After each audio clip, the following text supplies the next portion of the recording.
nós do Paranormal, o nosso programa, o nosso projeto, recebeu uma autorização de uma consciência extraterrestre alienígena. Dá uma chocada, não dá? Essa questão da fita do ET de Varginha, ela é bem polêmica e problemática, né? Porque ela envolve golpe, envolve dinheiro, envolve ganância, envolve acobertamento. É algo que você percebe.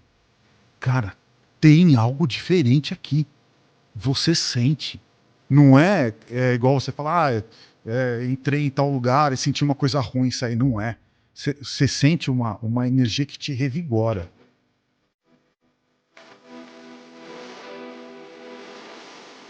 Fala galera, tudo bem com vocês? Eu sou o Carlos Maff, estamos aqui para mais um episódio do Plugado Podcast. Hoje vamos falar de espiritualidade, vamos falar aí de paranormalidade. Tem um convidado muito especial, se tornou um especialista em ouvir esse tipo de história e compartilhar aí para milhares de pessoas. E aqui do meu lado, Ale Semedo. Salve, salve, Ale. Fala, máfia. Tô muito feliz de estar aqui, finalmente te conhecer, muito bacana. Esse é o projeto e vamos falar de tudo hoje. Eu que agradeço. Ale Semedo, Ale Axê, como que eu te chamo? Pode chamar de Ale mesmo, o pessoal gosta de me chamar assim. Mas o pessoal gostou também do apelido que o guru me deu, que é Sherminator. Sherminator, tem a ver com o filme lá, o American Pie? O pessoal fala disso. Mas tem mais a ver com ser um exterminador da linha temporal. Que é o que a gente faz lá. A gente trabalha muito com a linha temporal. Dentro da paranormalidade, o tempo é um tema extremamente importante pra gente. Animal. Bom, eu conheço seu conteúdo já há muitos anos, conheço lá desde o Super Cinema, acompanhei muito ali do que você colocava, cursos de Lightroom, vídeos fazendo review de tratamento de cor e várias outras coisas, até quando você estava em Miami, eu lembro. Poxa, que legal! Acompanho, cara, do audiovisual, acho que a maioria da galera que era do audiovisual na época acompanhava. E, pô, já tava ansioso para te receber aqui, cara. Que bacana, cara, eu fico feliz. Foi uma história muito, muito interessante minha, né? Porque eu literalmente comecei por trás das câmeras, né? Eu era ou o produtor ou alguém que estava literalmente dirigindo uma cena e migrar, né, de trás das câmeras para frente e me tornar uma pessoa exposta, igual eu me tornei agora por causa do paranormal, foi uma transição que exigiu uma grande compreensão minha de mim mesmo, né, da intenção das pessoas, da necessidade que as pessoas têm de entender esses temas, né, e principalmente de se relacionar, né, de criar conexões. Porque o paranormal ele me ensinou muito sobre isso, né? Porque o que a gente apreende todos os dias lá e entende do nosso público é que as pessoas estavam muito carentes e sozinhas para falar de espiritualidade e falar de temas mais profundos e difíceis. Porque o quanto mais a nossa sociedade avança, mais superficial, mais instantâneo, mais prazeres rápidos a gente está se acostumando a ser exposto, né? Na verdade. Dopamina o tempo inteiro, né? Exatamente. Né? Então, lá no Paranormal, a gente seguiu exatamente o fluxo totalmente oposto disso. Porque os nossos temas são difíceis, são densos, são profundos, eles convidam as pessoas a uma reflexão e um enfrentamento de si mesmos. Sim. Né? Então, assim, a gente foi na contramão oposta de exatamente tudo que estava sendo feito na internet até esse momento. Animal, a gente vai falar disso. Antes de qualquer coisa, eu quero pedir para você se inscrever no canal, deixe seu like, ative o sininho das notificações, nos ajude a chegar em 100 mil inscritos, estamos quase lá. Estamos aí, acho que próximo mês a gente já chega, né? 100 mil pelo menos. Vocês já chegou, na verdade. Vocês já estão aí em 500. Cara, eu quero entender como que foi, cara, investir em algo que ninguém estava falando. E em que momento você falou, pô, acho que vale a pena eu estar aí diante das câmeras? Que deve ter passado muito parecido comigo, sempre atrás das câmeras. De repente, deixa eu pular para frente aí para ver como que é. Olha, o Máfia, o seu sobrenome é muito, muito interessante. Máfia. Então, Máfia. A galera acha que é apelido, mas é verdade. Máfia, olha só. Hoje, a compreensão que a gente tem desse projeto é que a gente foi guiado por forças que a gente não compreende, tá? Por que eu digo isso? Porque o paranormal, apesar de à primeira vista parecer que é só um programa na internet, ou só mais um podcast, ou só uma peça de entretenimento, você não tem ideia o número de pessoas e de relatos que a gente recebe. Eu vou falar dos casos mais extremos, tá? Para ficar mais fácil.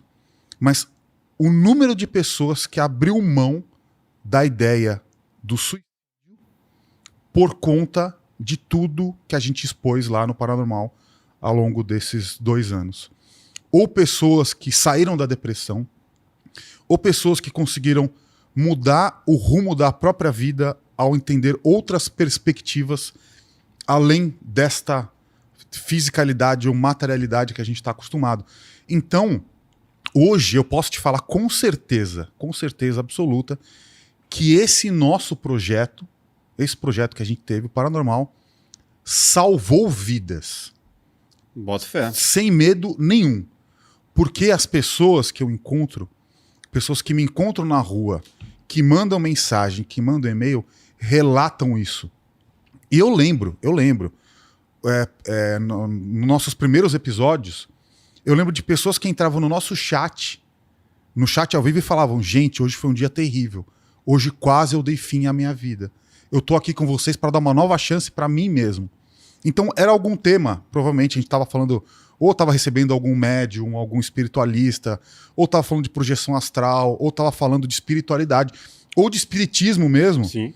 E a pessoa, ela literalmente escrevia no nosso chat isso. Ela falou: hoje foi um dia terrível para mim, eu lembro disso. Eu quase dei fim à minha vida, mas eu resolvi assistir um programa de vocês hoje, dar mais uma chance. Cara, e o que eu tô ouvindo e tô aprendendo com vocês mudou meu destino. Então, assim, é real. É real. As histórias são reais. Mas você acha que o crescimento e a criação tem uma mão ali da espiritualidade? Tenho certeza absoluta disso. Conta pra gente, como que começou a ideia do Paranormal? Então? Tá, a ideia começou... na verdade, começou alguns anos atrás com o nosso falecido amigo, que é o Vagnão, que ele participou do programa. Ele morreu de câncer ano passado. Morreu de câncer no pâncreas. A gente acompanhou o desencarne dele durante todo esse período, né? O que acontece? Como você sabe, eu trabalhava nos bastidores, Sim. né? E a gente sempre fazia produções muito interessantes, muito diferentes. A gente ia para lugares abandonados, locações, né? De repente, um sítio abandonado no meio do nada. Então a gente ia filmar uma série, por exemplo, de terror, ou um piloto de alguma coisa, né? E esse meu querido amigo, o Vagnão, ele sempre gostou muito desse tema, porque ele tinha sido o ex-cunhado do Zé do Caixão. Então ele adorava tema de terror. Sim. O que aconteceu? Um dia eu resolvi dar para ele uma câmera de presente, que é uma dessas câmeras de night vision, que filma espectros, filma... Sempre que você bota a câmera em algum lugar, ela pega algum vulto, algum movimento, uma coisa assim. E eu dei de presente uma vez uma câmera dessa para ele. Eu falei: Vagnão, tá de presente. Essa câmera aqui, ela filma espíritos. Eu comprei na Amazon, nos Estados Unidos. É uma câmera, né, que assim, a nitidez é horrível, né? A câmera caça-fantasmas. A qualidade é péssima, mas assim, sempre aparece algum vulto, né? Pode ser só um problema, mas aparece. Provavelmente algum problema eletrônico da câmera. Sempre aparecia um fantasma lá, um vulto, e ele sempre filmava, ele adorava essas coisas, tal, não sei o quê. Uhum. E aí, ele mostrava, ele adorava mostrar. Então a gente fazia produções grandes, lá com 20, 30 pessoas no elenco, e eu falava: Vagnão, mostra aquela filmagem que você fez. Mostra aqui pro pessoal. E aí, o que eu percebi?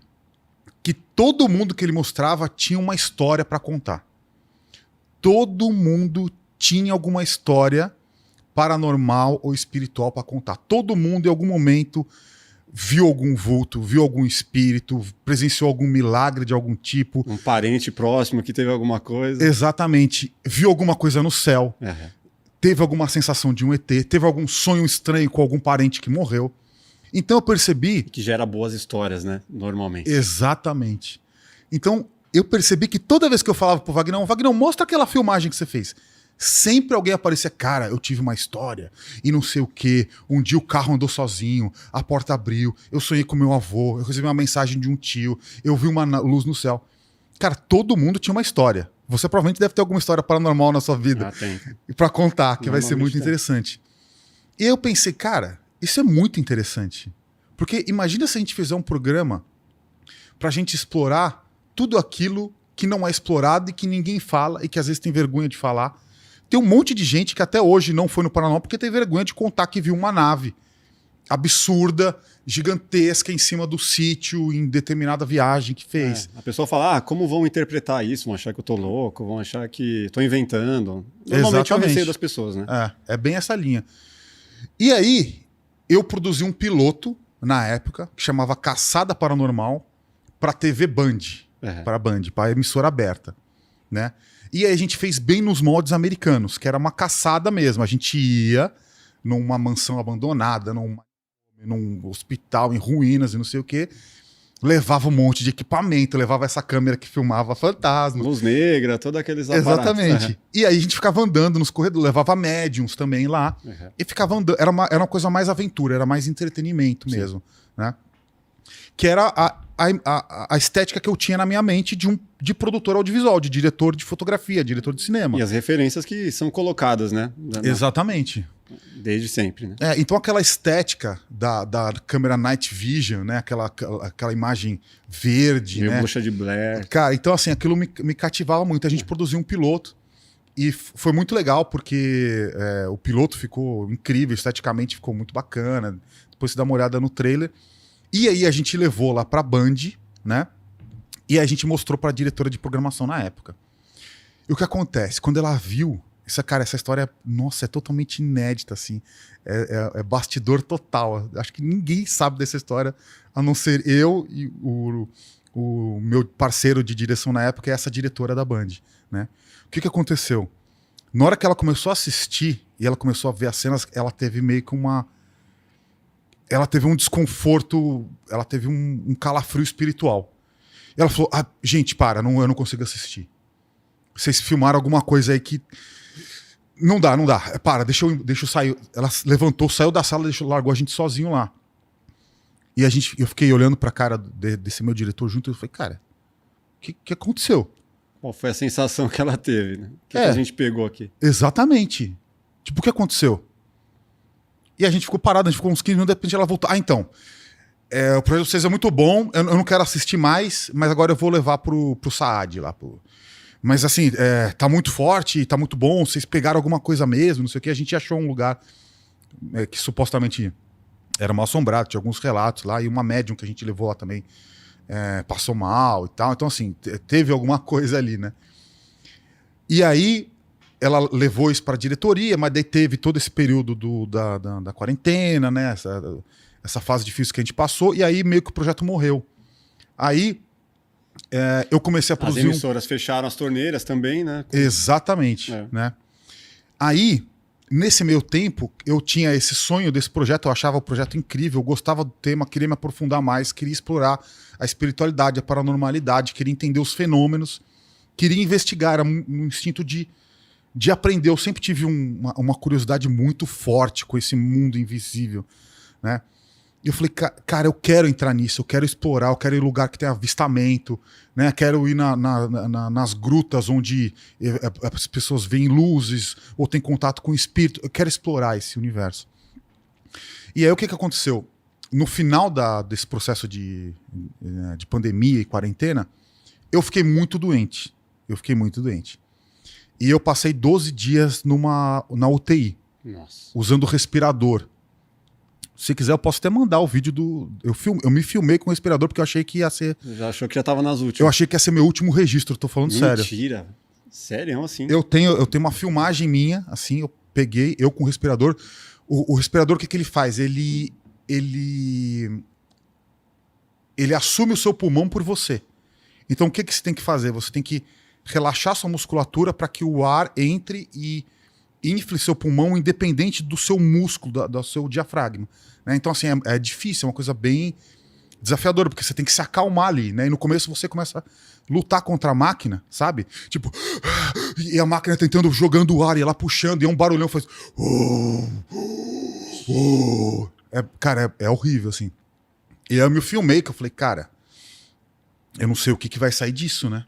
E muitas pessoas estavam morrendo naquela época. E aí teve uma noite lá em que veio um médico falar pra mim e falou, cara, olha só, o seu quadro não tá evoluindo, já tá com 12 dias, e se você não melhorar a partir dessa noite, a gente vai ter que te entubar, né? Que é basicamente te colocar em coma. E aí, assim, aquilo pegou muito pesado pra mim, né? E aí eu entrei num dilema, né? Será que eu devo aceitar que vou morrer? Ou será que eu devo lutar ou negar ou me recusar a aceitar a morte? Mas em algum momento você achou que você já estava entregando os pontos ali? Então, esse que é o ponto, esse foi o dilema que eu entrei, porque eu pensei o seguinte, durante alguns segundos eu tive um certo conforto em aceitar que eu pudesse morrer. Eu pensei, cara, talvez eu tenha que aceitar. Talvez aceitar seja a melhor coisa.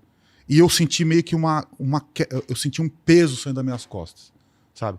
Então eu senti um certo conforto nisso. Mas ao mesmo tempo daí eu comecei a pensar nos meus filhos, comecei a pensar na carreira toda que eu lutei tanto para conquistar as coisas que eu tenho, né? Conquistar uma... Tantos anos pela frente ainda, né? Você pensa nisso, porra, exatamente. No meio da vida aqui vou morrer. Mas daí eu pensei, será que se eu aceitar a morte, talvez isso me conduza à morte em si?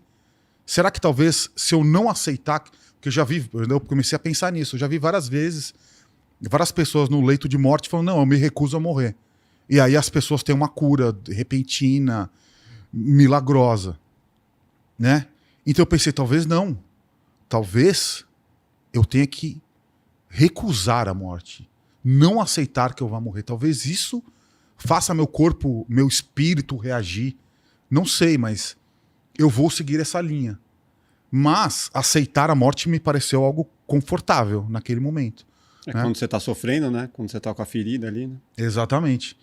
E aí eu lembro que nessa época, uma pessoa que conversava comigo e que eu conhecia muito pouco era o Guru, que é o Guru do Himalaia, que é o Zé Graça, Sim. que é o meu parceiro de podcast. Abraço, Guru. Em breve ele vem aqui também. Gosto muito do conteúdo dele, tá? De vocês dois, né? Mas admiro bastante. E aí ele conversava comigo. Ele foi uma pessoa que ele demonstrou total empatia, assim, e interesse, cuidado, sabe? E eu tava meio que nessa. Eu falei, cara, se eu sair disso, eu vou fazer alguma coisa que faça sentido para mim e para as pessoas. Mas foi uma reflexão ali. Acho que tudo que eu tenho feito até agora não tem feito o sentido que eu quero. Exatamente. Foi isso. Exatamente isso. Por quê? Porque eu percebi que eu não estava preparado para lidar com aquela situação. Mas então, até então você estava fazendo muito produto de marca, produto publicitário. O que era que não fazia sentido? Era bem isso mesmo. Era corporativo. Vender a pasta de dente. E eu tive uma experiência antes do Paranormal com outro podcast que eu fundei, que aí a gente até pode entrar nesse assunto depois. Em que eu me liguei na época. A sua voz ali era meio... Não tinha como não entender que você estava com vilela lá. Cara. Tipo, a sua voz, ou você de máscara ali, pô, dava pra sacar que era você. Então, assim, nesse outro projeto que eu entrei, nesse outro podcast que eu montei antes, eu percebi que os temas que viralizavam eram justamente aqueles que eram os mais polêmicos, que eram tretas entre pessoas. Que é o que a galera quer ver. Falar mal dos outros, ou arrumar uma briga, ou fazer algum escândalo, ou fazer alguma fofoca. Comediante X fala do comediante Y, a treta que não foi resolvida até hoje. Eu não gosto desse tipo de pegada. Então, esse histórico, para mim, me fez querer entender justamente esses mistérios que podem transformar a vida de alguém em um momento difícil. E aí o que aconteceu? O médico foi lá no hospital, falou, se até amanhã você não tiver uma melhora, um quadro de melhora, a gente vai te entubar, que vai te colocar em coma, né? Então vai ter que fura aqui a garganta, enfia um tubo, começa a respirar por aparelho, assim, cara... Você volta ou morre de vez. Exatamente. Algumas pessoas voltaram, graças a Deus, né?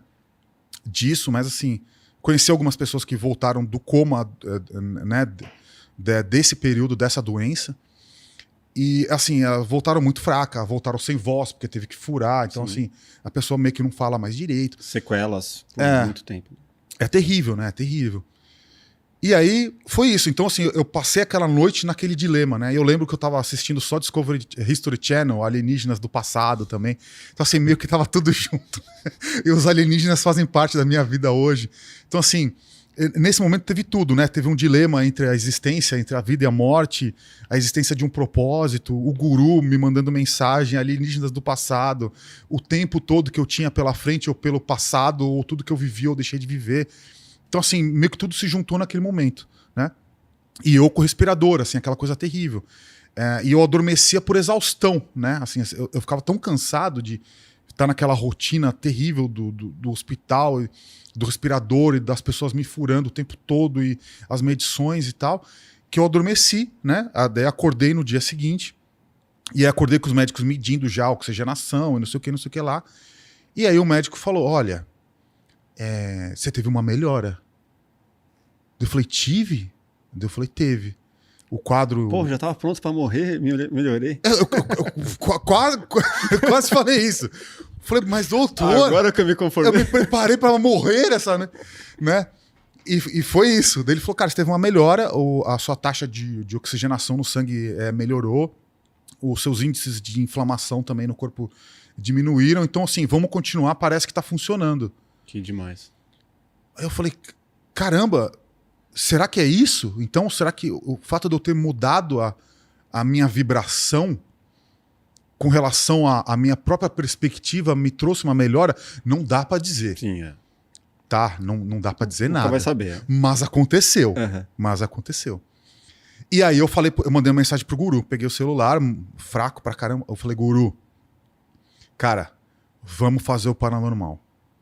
Vamos fazer e a gente vai contar experiências. Eu falei, todo mundo tem uma experiência, eu acabei de viver uma. Vamos contar, cara, vai dar certo. Ele não acreditava. Se ele vier aqui, ele vai te falar isso. Ele falou, cara, é um podcast de nicho. Uma hora vai acabar o assunto. A gente vai ter, sei lá, 30 mil inscritos, 70 mil inscritos no máximo. E assim, uma hora não vai ter mais o que falar. E hoje a gente tá com 570 mil inscritos, 200 milhões de views, 300 mil no TikTok, 280 mil no Instagram. As nossas lives são 5 mil pessoas assistindo. A gente faz os nossos eventos com 1.000 pessoas. Então, assim, cara, foi uma mudança de patamar ali pra você. Projeto da sua vida até então. Exatamente. Exatamente. E foi exatamente isso que aconteceu. Mas não começou grande. Começou ali do jeito que você tinha imaginado. Sim. De nicho, ali. Qual que foi o primeiro convidado? Cara, o primeiro convidado foi uma taróloga, Wicca, uma bruxa Wicca. E foi bom? Foi bem já ou não? Não, eu acho que não. Não foi. Né? A gente estava se descobrindo muito também ali no começo. E você não tinha experiência nenhuma diante das câmeras? Nenhuma. Tinha, né? Você não tinha como apresentador. Uhum. Mas você tinha ali o super cinema, que você se comunicava já. Sim, exatamente. Mas foi totalmente diferente. Agora, extrair histórias é outra pegada. Né? O que deu certo, o que funcionou, e o que faz o paranormal dar certo até hoje, é que o nosso conteúdo ele é totalmente autêntico. Nós que estamos lá, nós realmente estamos em um processo, em um projeto de cura pessoal minha e do guru. O paranormal, deixando bem claro, ele não é um projeto de entretenimento, ele não é um projeto de podcast, de comunicação, de ensino, nada disso. Ele é uma busca individual minha e do guru das nossas cicatrizes espirituais, emocionais e as dores dos nossos ciclos de vida. Então a gente criou esse projeto para a gente se curar. Curar o quê? Tudo que a gente passou, todas as dores, todos os medos, todas as dificuldades, todas as incertezas, todas as mágoas que a gente tem que impediam a gente de viver uma vida com propósito. O que espiritualmente você passou antes do Paranormal? Que não te satisfazia? O que você era? Qual era a sua religião? Como que você estava? Cara, eu nunca tive religião nenhuma, na verdade. Não fez catecismo? Não era evangélico? Não era... Fiz catecismo. Você vem de uma formação católica. Formação católica. Fiz catecismo, eu lembro. Mas não se identificava? Cara, eu não me identificava porque as perguntas que eu tinha, as pessoas não tinham respostas. Eu lembro, uma das primeiras vezes que eu fui na igreja lá com meus pais, que eu não entendia por que tinha uma pessoa falando ali na frente. Por que tinha um representante do divino? E eu fui perguntar, eu falei, pai, eu posso fazer uma pergunta pro padre? Porque ele ficava lá, queridos filhos, vamos honrar a hóstia. Sim, o tutor ali. Né? Entendeu? Uhum. E era uma hora, assim, eu achava chato na época. Sim. Criança não tem como não achar chato uma missa, né? Pelo amor, sim, né? Era uma missa de domingo, né? Literalmente. Eu achava chato, eu não entendia, porque ele falava tanto de Deus. Deus que tudo vê, onipresente, ele cuida de você. Mas assim, por que Deus, que é essa suposta pessoa, né, que tudo vê e tudo criou, precisa de um cara na frente de um púlpito falando pra mim o que ele quer? Precisa de um intermediário, né? Exatamente. E aí eu fui perguntar pro padre. Eu falei, ô padre, por que Deus precisa de você pra falar com a gente? Cara, o cara ficou em choque. Você perguntou mesmo? Ele ficou extremamente desconfortável. E aí ele falou alguma coisa assim, filho, tem certas coisas que você não compreende ainda, porque Deus escolhe aqueles que serão um instrumento da sua obra, alguma coisa assim. Então eu falei, mas cara, não me convenceu. Não me convenceu. Não convence, né? Eu ainda continuo achando que não precisa ter um intermediário. E eu, sei lá quantos anos eu tinha. 7, 8, 10 anos, não sei. Mas aí você passou a adolescência, o começo da juventude, imaginando que sou meio ateu, não acredito em nada. Cara, eu sempre soube, ou eu sempre senti, que existia algo além daquilo que a gente vê. Uma força maior. Uma força maior. Mas eu nunca achei que as respostas ou a explicação para aquilo era aquilo que as pessoas falavam, né? Mesmo porque tinha aquela coisa da energia do dinheiro envolvida, da doação, e que você tem que fazer, você tem que doar, mas você tem que seguir as leis, ele está sempre olhando para você e está sempre te julgando. Tudo parecia... A punição, né? Sabe, assim, tudo parecia muito, muito frágil, muito estranho, entendeu? Uma narrativa que não fecha muito bem. Exatamente. E aí eu lembro que daí comecei a ter internet em casa, aquela internet de escada, aquela coisa toda. Eu começava a pesquisar sobre isso, começava a pesquisar um monte de religião, pesquisei lá sobre o satanismo, o que significava, as outras religiões no mundo, o ateísmo, o que era também. Tinha um programa nos Estados Unidos que era The Atheist Experience, alguma coisa assim, experiência The Atheist Experience. Alguma coisa assim. Aí eram uns vídeos com uma resolução tipo minúscula, assim, mas eram uns áudios de uma pessoa, de uns religiosos que ligavam para debater com ateístas, assim. As respostas deles faziam super sentido e tal, né? Os dogmas, porque ele confrontava os dogmas religiosos das pessoas, que é extremamente saudável confrontar dogmas, né? Apesar das pessoas não quererem isso, não querer ser confrontadas, porque a expansão da consciência ela passa por esse confrontamento, Sim. que é a ruptura do status quo da sociedade, que a gente é sempre bombardeado o tempo todo, né? Então, assim, eu comecei a ver um monte de coisa, a estudar um monte de coisa lá na internet de escada, aquelas páginas fundo preto com letrinha verde, Sim. e uns alienígenas dançando. Então já tinha um pouco de conceito das religiões ufológicas, assim, tudo muito embrionário e quase nada muito... fácil de ser entendido, muito superficial ao mesmo tempo, mas algumas coisas muito incríveis e misteriosas, né? Alienígenas do passado.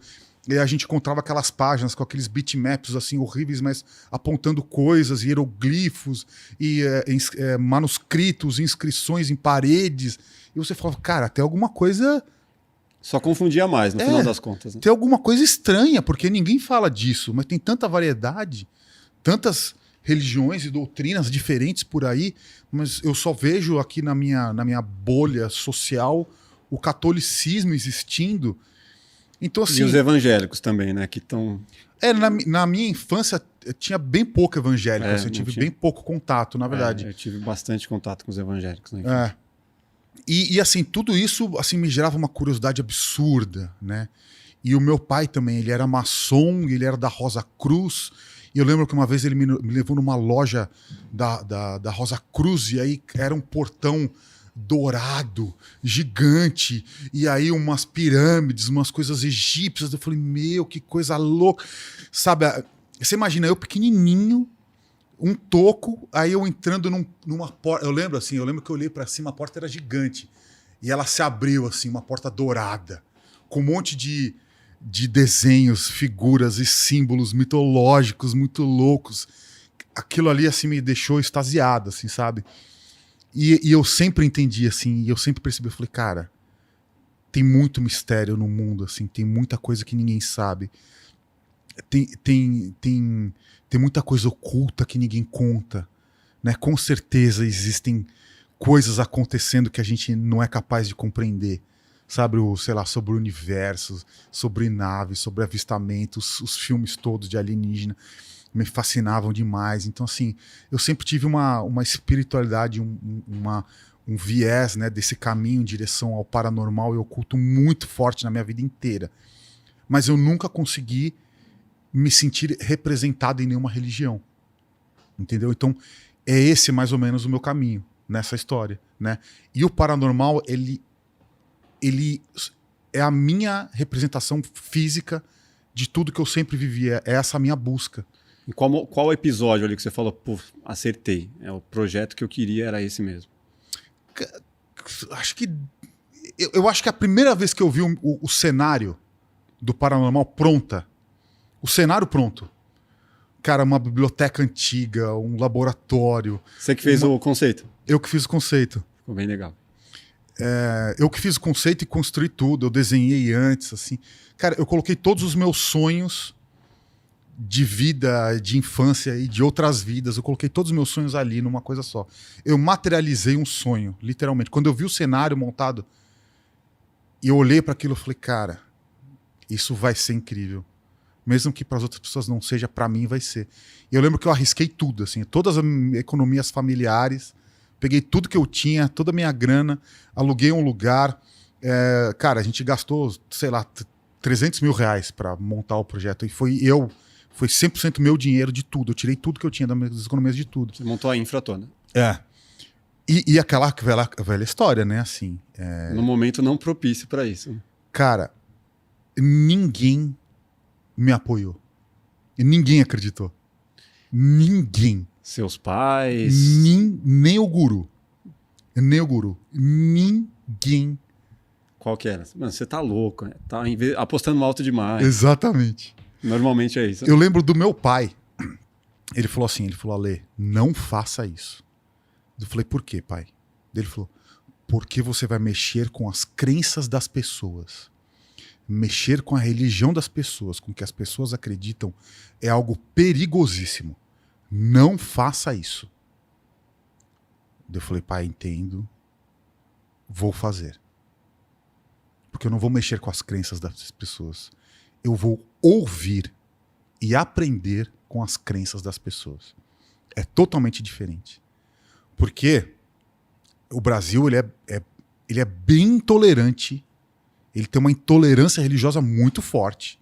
Principalmente com candomblé, com umbanda, com ufá, com terreiros, com pombagira, com exu, com caboclo, com preto velho. Entendeu? Tem um preconceito. Afros, né? Exatamente. Né? Com o próprio espiritismo mesmo, né? Existe preconceito de todas as frentes. Então, assim, a nossa ideia era oposta. A gente não é mexer, é esclarecer, era elucidar, era ensinar as pessoas. Você entendeu? Mas eu acho que eu entendo o medo do seu pai, porque quando você, de uma certa forma, dá palco para determinados assuntos, é quase como se você assinasse embaixo. Mesmo não assinando, você está só ouvindo. Eu posso trazer uma pessoa que eu discordo totalmente, Mas muita gente vai falar, meu, você deu palco para essa pessoa aparecer para um monte de gente. E aí, se você é um pai, você sente a preocupação ali pelo seu filho. Beleza, você está ali envolvido de alguma forma, pode ser que isso caia sobre você mais cedo ou mais tarde. Era mais ou menos essa a preocupação? É exatamente essa preocupação. Você é pai também, não é? 3 meninas. Então, é isso. Exatamente. A preocupação de pai que ele teve. Entendeu? Ele falou, e assim, eu arrisquei tudo. Porque todo mundo achava que era uma loucura da minha cabeça, que não tinha mercado, que não tinha audiência suficiente, que não tinha público, que o assunto ia acabar. Que não vai ter publicidade, né? Muitas vezes. Que não vai ter publicidade, exatamente, que não tem como se manter. E aí, cara, eu fiz desafiando tudo e todos e eu segui literalmente o meu coração, que estava sendo guiado pela espiritualidade, entendeu? Mas eu ouvi você falando, não lembro onde foi, que teve um momento de virada ali, porque vocês estavam num caminho que vocês já estavam ali, puta, já não sei se é o caminho ou não, e vocês receberam... Quem que era mesmo? A Mônica de Medeiros. Mônica de Medeiros. Como que foi essa virada? Por que esse momento foi a virada? Cara, vamos lá, tá? A sua audiência era uma audiência bem diversa, mas talvez ela não esteja preparada para ver esse assunto, mas eu vou falar aqui. E aí, cada um interprete da sua forma, tá? Eu vou falar a frase dentro de um viés que é mais impressionante. Mas, basicamente, nós do Paranormal, o nosso programa, o nosso projeto, recebeu uma autorização de uma consciência extraterrestre alienígena. Porra. Como que é essa autorização? O que é isso? Dá uma chocada, não dá? No primeiro momento, não dá? Pô, com certeza. Exatamente. Falou extraterrestre, você já fala, peraí, não sei se eu acredito, se não acredito. Já gera dúvidas, né? Para quem não está envolvido. E aí eu vou explicar um pouco melhor. A doutora Mônica de Medeiros, ela é uma médica mesmo. Minha esposa adora o conteúdo dela. Escuta, é fantástico. Então procurem aí, doutora Mônica de Medeiros, tá? Ela é uma médica e ela é uma médium. Ela é uma médium de canalização. Médica e médium, já ciência e espiritualidade. Exatamente. Isso já é diferenciado. Então, uma médium de canalização, ela tem acesso a outras consciências que a usam como um veículo. Então ela canaliza uma outra consciência além da dela para as outras pessoas, certo? Então o que ela faz como médium, tá? Nos centros espíritas as pessoas já viram isso com um pouco mais de frequência. Então você vai num centro espírita, você tem um médium, ele vai canalizar um médium lá. Vai canalizar ou pode incorporar também um médium, né? No caso da doutora Mônica, ela canaliza uma consciência que se identifica como sendo extraterrestre. Essa consciência, ela fala para ela, através dela mesma, que ela veio de fora do planeta. Que ela é uma consciência alienígena que veio de outro planeta.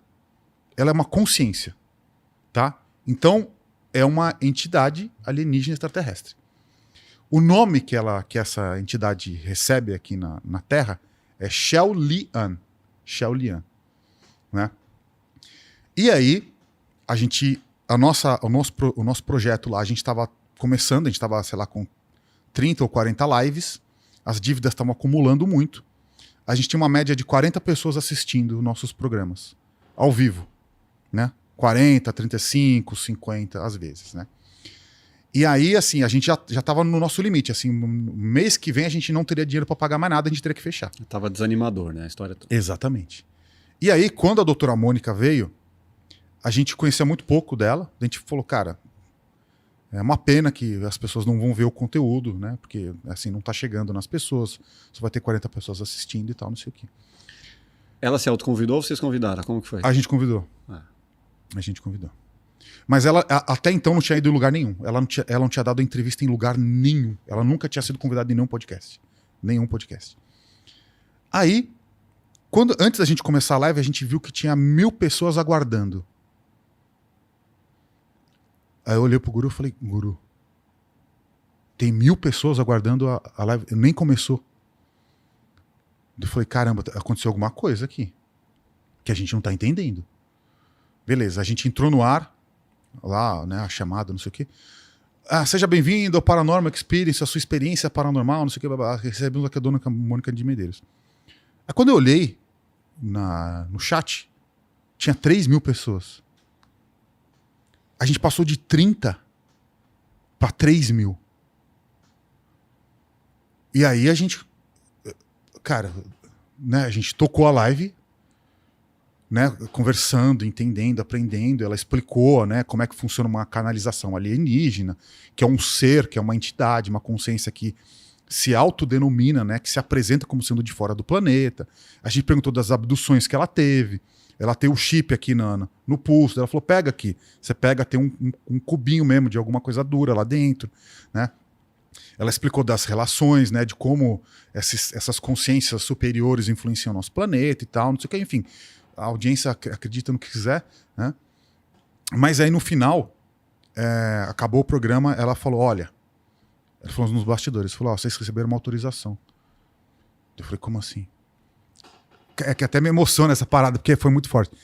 Ela fala assim, cara, a Shell, ela deu aqui o aval dela para que vocês continuem e ela tá interferindo no projeto. O guru, inclusive, chora também, tá? Vocês estão achando que eu tô me emocionando, o guru chora quando lembra disso.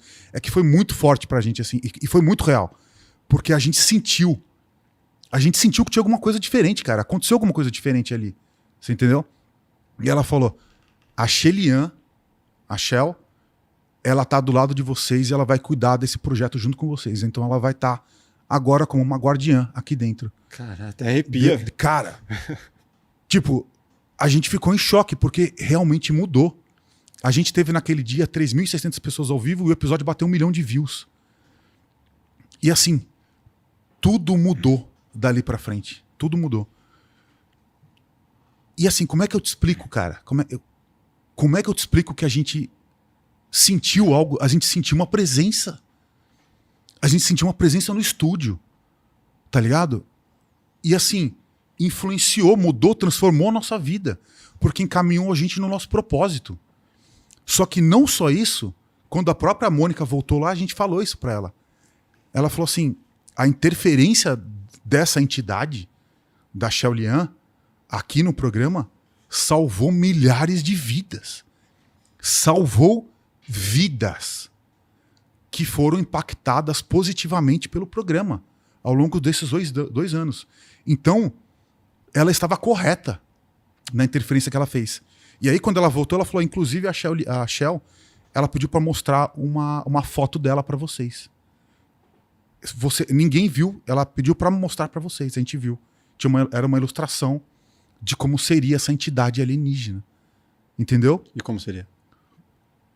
É tipo um ser branco com olhos grandes, assim, azuis, que toma o rosto inteiro e cabelos lisos, assim, transparentes. Foge assim. do padrão que a gente costuma ver de extraterrestre, dos Foge Greys, um pouco. coisas do tipo assim. Parecia mais um híbrido, assim, um híbrido humano alienígena, entendeu? A diferença era mais os olhos, assim, que eram grandes, azuis e eram amendoados, assim, sabe? E ela falou assim, fica tranquila que ela ainda tá interferindo por vocês. E assim, a partir daquele momento, nunca mais a gente teve uma live com menos de 3.000 pessoas assistindo.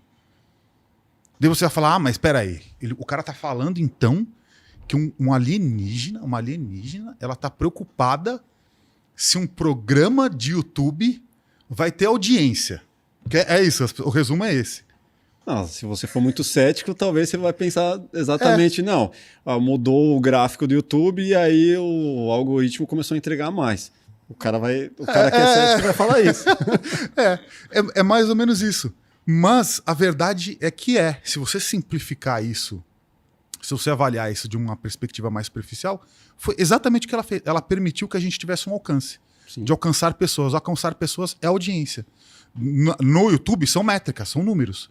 Mas a pessoa que está assistindo do outro lado, que está vivendo um problema, que está vivendo uma dor, tem uma mágoa, um trauma, que a vida está travada ou está pensando em suicídio, ela vai assistir um conteúdo como esse, um conteúdo profundo, espiritualmente profundo, e ela vai se transformar. Então, E não só isso, a pessoa que tem essa informação para passar também fala: opa, ali tem um canal potente que eu posso levar minha informação para as pessoas que estão precisando. perfeito. Né? Que aí, assim, a dificuldade que o podcast tem muitas vezes de conseguir convidados, coisas do tipo. Não sei se vocês passavam isso na época, mas aí a partir do momento que você tem um canhão na mão, todo mundo quer aparecer nesse canhão. É isso. Aconteceu isso? Exatamente isso. Exatamente isso. Então hoje assim, a gente tem uma fila de espera de 6 meses para convidado, pra você ter uma ideia. Sensacional. Né? E a gente tem convidado do mundo inteiro, assim, que vem. Então, o Amit Kusuani, por exemplo, que é um físico quântico, que veio também, daí a gente fez gravou tudo em inglês e fez a legenda. Enfim, assim, cara, a gente teve processos assim que foram absurdos, né? E eu posso citar um outro caso também que foi muito forte também, que aí não chega a ser tão absurdo quanto uma entidade extraterrestre, mas foi com o Geraldo Lemos Neto, que Geraldo Lemos Neto ele é um espírita, né? Um espírita mais raiz, assim, né? Que esteve ao longo do vários anos junto com o Chico Xavier. Ele se tornou meio que um guardião desse acervo do legado do Chico Xavier, né? E quando o Geraldo Lemos Neto foi lá no programa, a gente tinha alguns outros convidados também que estavam lá na plateia, né? Digamos, no nosso sofá ali. E aí, assim, foi uma live também gigante, acho que deu 7 mil pessoas assistindo, foi uma coisa incrível, né? E aí, assim, as pessoas, elas choraram o programa do começo ao fim. Caramba. Do começo ao fim, as pessoas que estavam ali sentadas na nossa plateia, né? E aí a gente olhava, a gente não estava conseguindo entender o que aconteceu. Quem eram essas pessoas? Da produção? Eram pessoas que ajudaram, assim, que ajudaram a trazer o Geraldo lá do interior de Minas. Ah, tá. Então, assim, E já tinha um envolvimento com a história ali. Exatamente. Então, que contribuíram até financeiramente para acontecer, né, esse episódio, né? E aí, assim, foi também uma live, um conteúdo incrível, assim, a gente tava a gente tava meio que em transe, né, na live esse tempo todo, assim, né? A gente entra num estado de gratidão muito grande, de aceitação, né? E a gente recebe, a gente lê cara, eu direto me emociono lendo os comentários do chat, assim, das pessoas, entendeu? Nossa, esse conteúdo tá me trazendo leveza, eu tava vivendo uma vida tão difícil, foi muito bom ouvir essas palavras e não sei o quê, sabe, assim? E aí, o que aconteceu? Acabou o programa, assim, né? A gente se abraçou, todo mundo, a gente chorou no final e tal, não sei o quê. Aí eu lembro que eu mandei um áudio pro Guru, eu falei, Guru, cara, essa live com o Geraldinho, ela foi incrível, assim. Eu senti algo muito parecido quando veio a Mônica, né? Eu senti um espírito, uma força espiritual elevada no estúdio, né? Da Shell, né? Que seria a entidade alienígena. Eu falei, cara, assim, eu não quero falar nada, assim, eu não quero, né, me precipitar, mas, cara, eu acho que é capaz que a gente tenha sido visitado pela energia do Chico Xavier ali naquele episódio, né? E o Guru falou, cara, eu também senti, nossa, foi forte, não sei o que, a gente saiu muito emocionado mesmo, né? Foi uma live muito, muito importante pra gente. E aí, o que aconteceu? O Geraldinho, ele mandou um áudio pro nosso produtor depois de alguns dias. E aí ele falou, cara, olha, eu quero dizer o seguinte, eu tive um sonho aqui, né, durante uma meditação e tal, e o Chico confirmou que ele tava lá na live. Nossa, vou me emocionar de novo aqui. Ele falou, o Chico confirmou que ele tava naquela live com a gente. Então eu falei, caramba, cara. E eu sinto, depois eu falei várias vezes de novo, depois, nossa, mas sempre me emocionou pra você ver a carga do que a gente sentiu ali. Porque, assim, é algo que foge do seu padrão normal do seu dia a dia. Sim. É algo que você percebe, cara, tem algo diferente aqui. Você sente. Não é igual você falar, entrei em tal lugar e senti uma coisa ruim, isso aí não é. Você sente uma energia que te revigora, que te coloca num estado de graça, de gratidão, que não é normal. Não é normal. Eu não, assim, por mais que eu me esforce para viver um estado de gratidão constante, e tenho gratidão o tempo todo, estou extremamente grato por estar aqui, estou feliz por tudo, não é algo que você sente que gera uma ruptura emocional, sentimental em você. Você entendeu? E as pessoas ainda falam que me acham que eu sou um cara meio frio às vezes. E às vezes eu até sou, porque assim, para me emocionar é algo meio difícil, assim, né?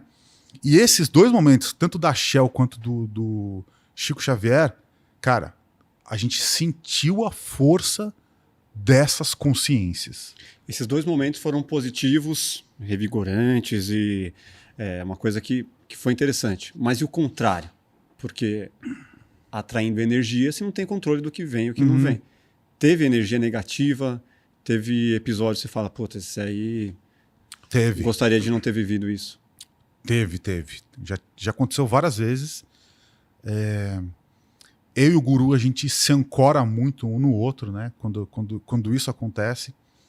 E a gente tem muita energia. Dá para se proteger disso? Dá, claro que dá, né? A gente tem muita energia negativa de fora dos bastidores por conta do fenômeno pop que o programa virou. Sendo muito sincero, virou um fenômeno pop. Porque a gente caiu assim no mar aberto, entendeu? Né? A gente tem cortes nossos que tem 3, 4 milhões de views. Furou a bolha, né? Exatamente, a gente furou a bolha. Né? E a gente entrou em negociações com praticamente todas as TVs abertas, para você ter uma ideia. Né? A gente ainda está nesse processo de conseguir achar o melhor formato para a coisa funcionar. Mas assim, furou total a bolha. A gente foi já em rádio, lá no Chupim, por exemplo, da entrevista, na Kiss, na 89. Né? Então, o negócio que é uma coisa de nicho, realmente virou uma coisa muito grande. E isso, né, essa exposição, gera uma contra-energia muito grande também. Tipo, por quê? Mas a energia das pessoas ou a energia espiritual, você está dizendo?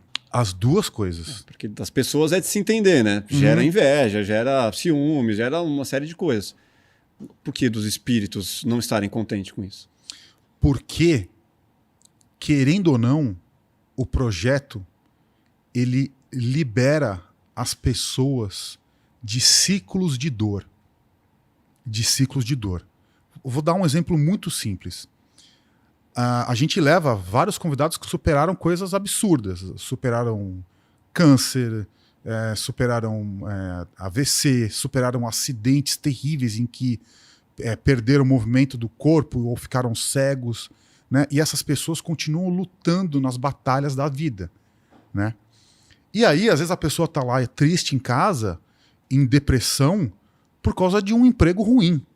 Entendeu? Por causa de um chefe, por exemplo, por causa de alguma dívida. Fala, cara, mas assim, tem vários casos, né? A gente está assistindo a história no Paranormal lá de alguém que superou um câncer e passou um ano internado entre a vida e a morte, e de repente você que está em casa está reclamando de tudo, esbravejando e criticando Deus e o mundo porque você não está feliz no seu emprego. Entende? As pessoas começam a perceber que talvez a infelicidade delas sejam causadas por problemas muito pequenos. E normalmente é isso. Sim. Normalmente são problemas muito pequenos que nem existem e que a pessoa transforma aquilo numa tempestade absoluta de infelicidade e dor e trauma. Você entendeu? E outra coisa, a gente traz uma perspectiva também de que a vida ela vai além disso. Ela vai além dessa matéria. Né? Assim, tudo que a gente fala, na verdade, lá é para entender o outro lado, que é o que é além da fiscalidade. Então, o que isso afeta? Eu vou falar termos aqui espiritualistas, mas, por exemplo, o que é um ser obsessor? Já deve ter ouvido falar disso. Eu ia falar exatamente disso. É um obsessor que está infeliz porque você está libertando essas pessoas no qual ele está aprisionando, de certa forma? Exatamente. Imaginei. Exatamente. Eu tive um sonho lúcido uma vez em que eu vi tipo um funil de almas, de trevas, assim, girando em cima da mesa do nosso podcast, né? Eram seres... Cara, é que na verdade já aconteceu coisas piores, mas eu tô falando do meu sonho aqui. Entenda como um sonho, tá? Quem tá em casa, né? Entenda como mais um que um sonho, uma visão, talvez. Mas entenda como um sonho para facilitar. Mas aí o que que era, né? O que que eram essas almas trevosas? Seriam seres obsessores que se desprenderam de pessoas que se libertaram por conta do que a gente discute todo dia no programa, entendeu? Então, por exemplo, um obsessor da inveja, um obsessor dos ciúmes, um obsessor do álcool, por exemplo, um obsessor da reclamação ou da dor, ou do martírio, sabe? Infinitos obsessores. Sim. O que é basicamente o obsessor? O obsessor é uma energia ruim de alguém que é viciado em uma prática autodestrutiva. Por exemplo, reclamar demais. Vou falar uma coisa básica, que todo mundo em casa vai se identificar. Quem reclama demais? Você está alimentando um obsessor dessa energia da não aceitação, da ingratidão, né? Da infelicidade, da falta de amor próprio. A pessoa que está sempre reclamando, ela está alimentando esse tipo de energia das trevas.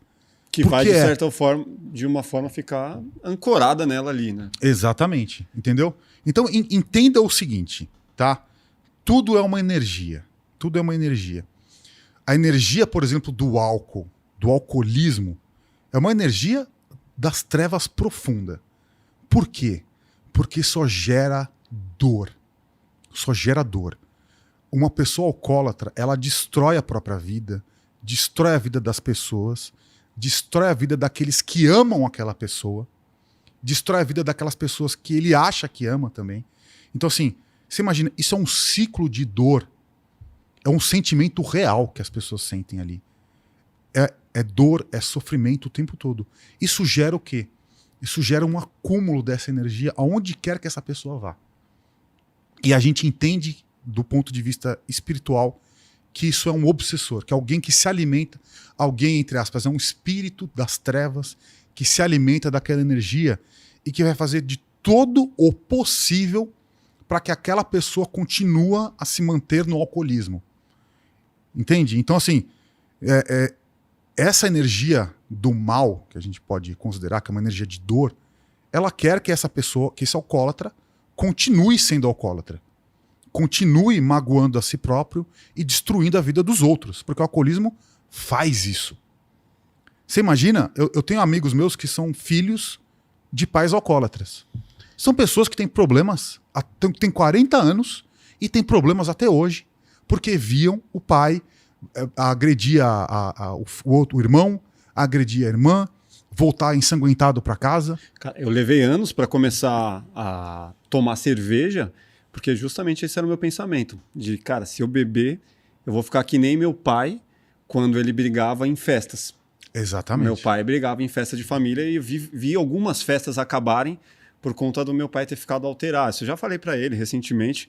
Cara, tipo, era uma coisa que me bloqueava a tomar uma cerveja com os amigos. Não, cerveja não, porque isso aí pode me levar a um caminho que eu não quero passar, assim como meu pai passou durante a minha infância. Então, e com a maturidade, sei lá, fui começar a tomar cerveja com 35 anos. Agora sim, você imagina a dor que existiu dentro de você desde a sua infância até agora. Cara, uma dor que você conviveu com ela por conta do alcoolismo do seu pai. Sim. Você entendeu? Então, cara, isso machuca demais. É um ciclo de dor. Como é que você rompe esse ciclo de dor? Meu pai parou de beber, eu já tinha 17. Nossa, graças a Deus.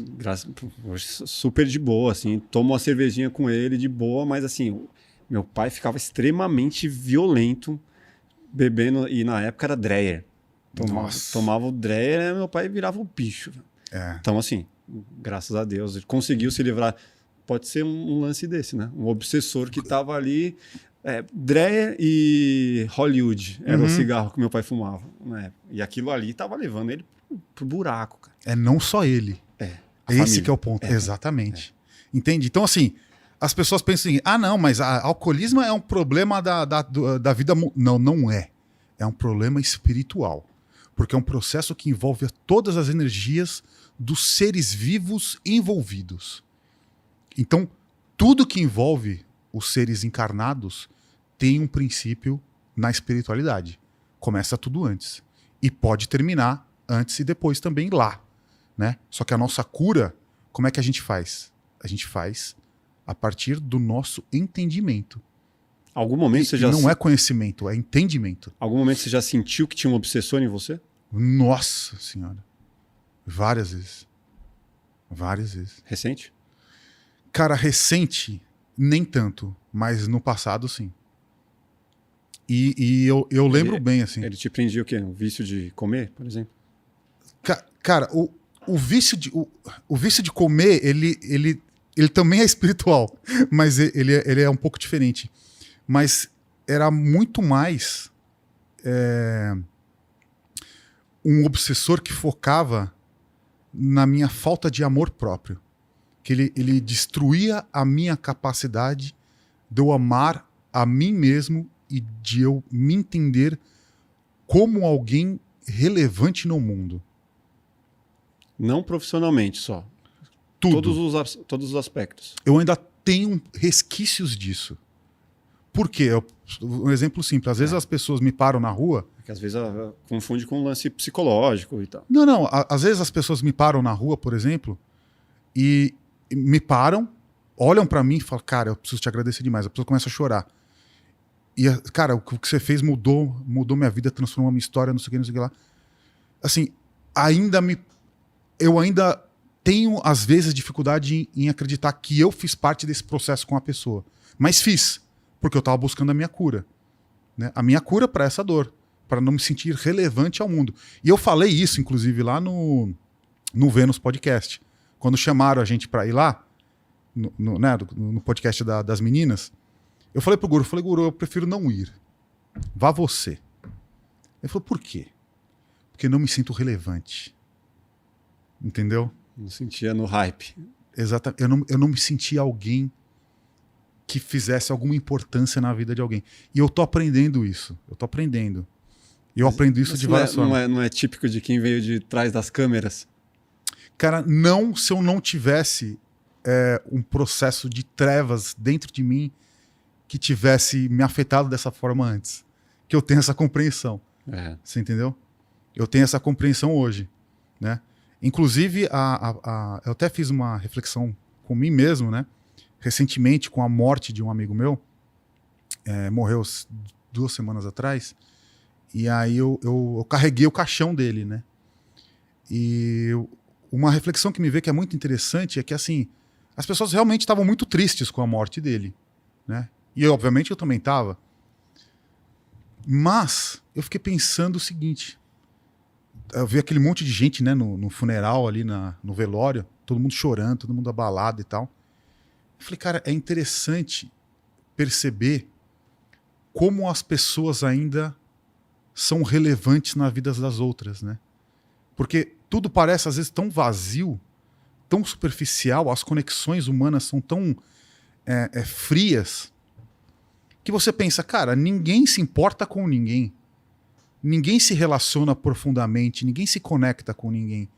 Mas lá no velório, no enterro, eu percebi que sim. Então foi meio que carregar o caixão do meu amigo foi um presente, né, da vida para mim. Porque sim, as pessoas ainda se importam com as outras. Quando alguém morre, as pessoas sentem a dor da falta, né? Sentem a dor da perda. Então, isso para mim é significante. Por quê? Porque eu sempre me entendi como alguém insignificante para os outros, como alguém que não fizesse importância para nada ou para ninguém, entendeu? E, obviamente, isso vem de traumas meus do passado. Sim. De bullying na escola, dos valentões. O valentão te enfia a cabeça na privada, ninguém faz nada. Por que ninguém reage contra um valentão? A solução mais lógica era, porque eu sou irrelevante, porque ninguém se importa comigo, criança. Sei lá, eu devia ter 7 anos, os caras roubavam meu lanche, rasgavam minha roupa, quebravam meus lápis e não sei o quê. Eu não conseguia fazer uma prova. Eu falava, professora, eu não tenho lápis para fazer a prova. Eu falei, você devia ter trazido. Quebraram o meu lápis, professora. Eu não consigo fazer.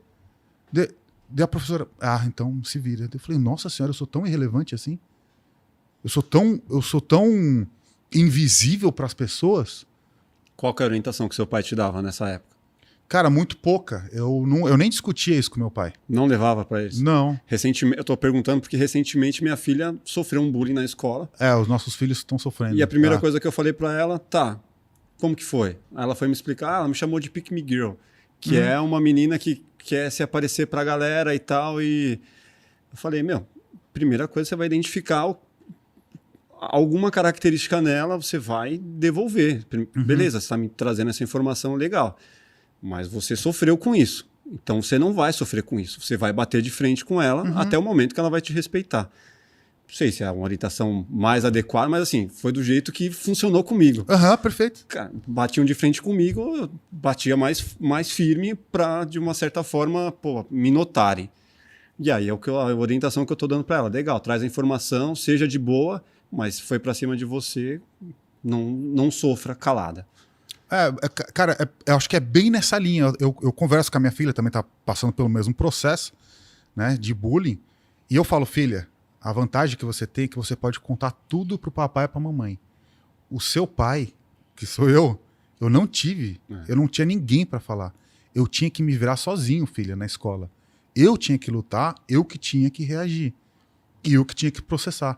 Você tem 2 aliados aqui, você tem seu pai e sua mãe. Inclusive, eu tô pensando em fazer um encontro lá no Paranormal, encontro de cura das nossas crianças.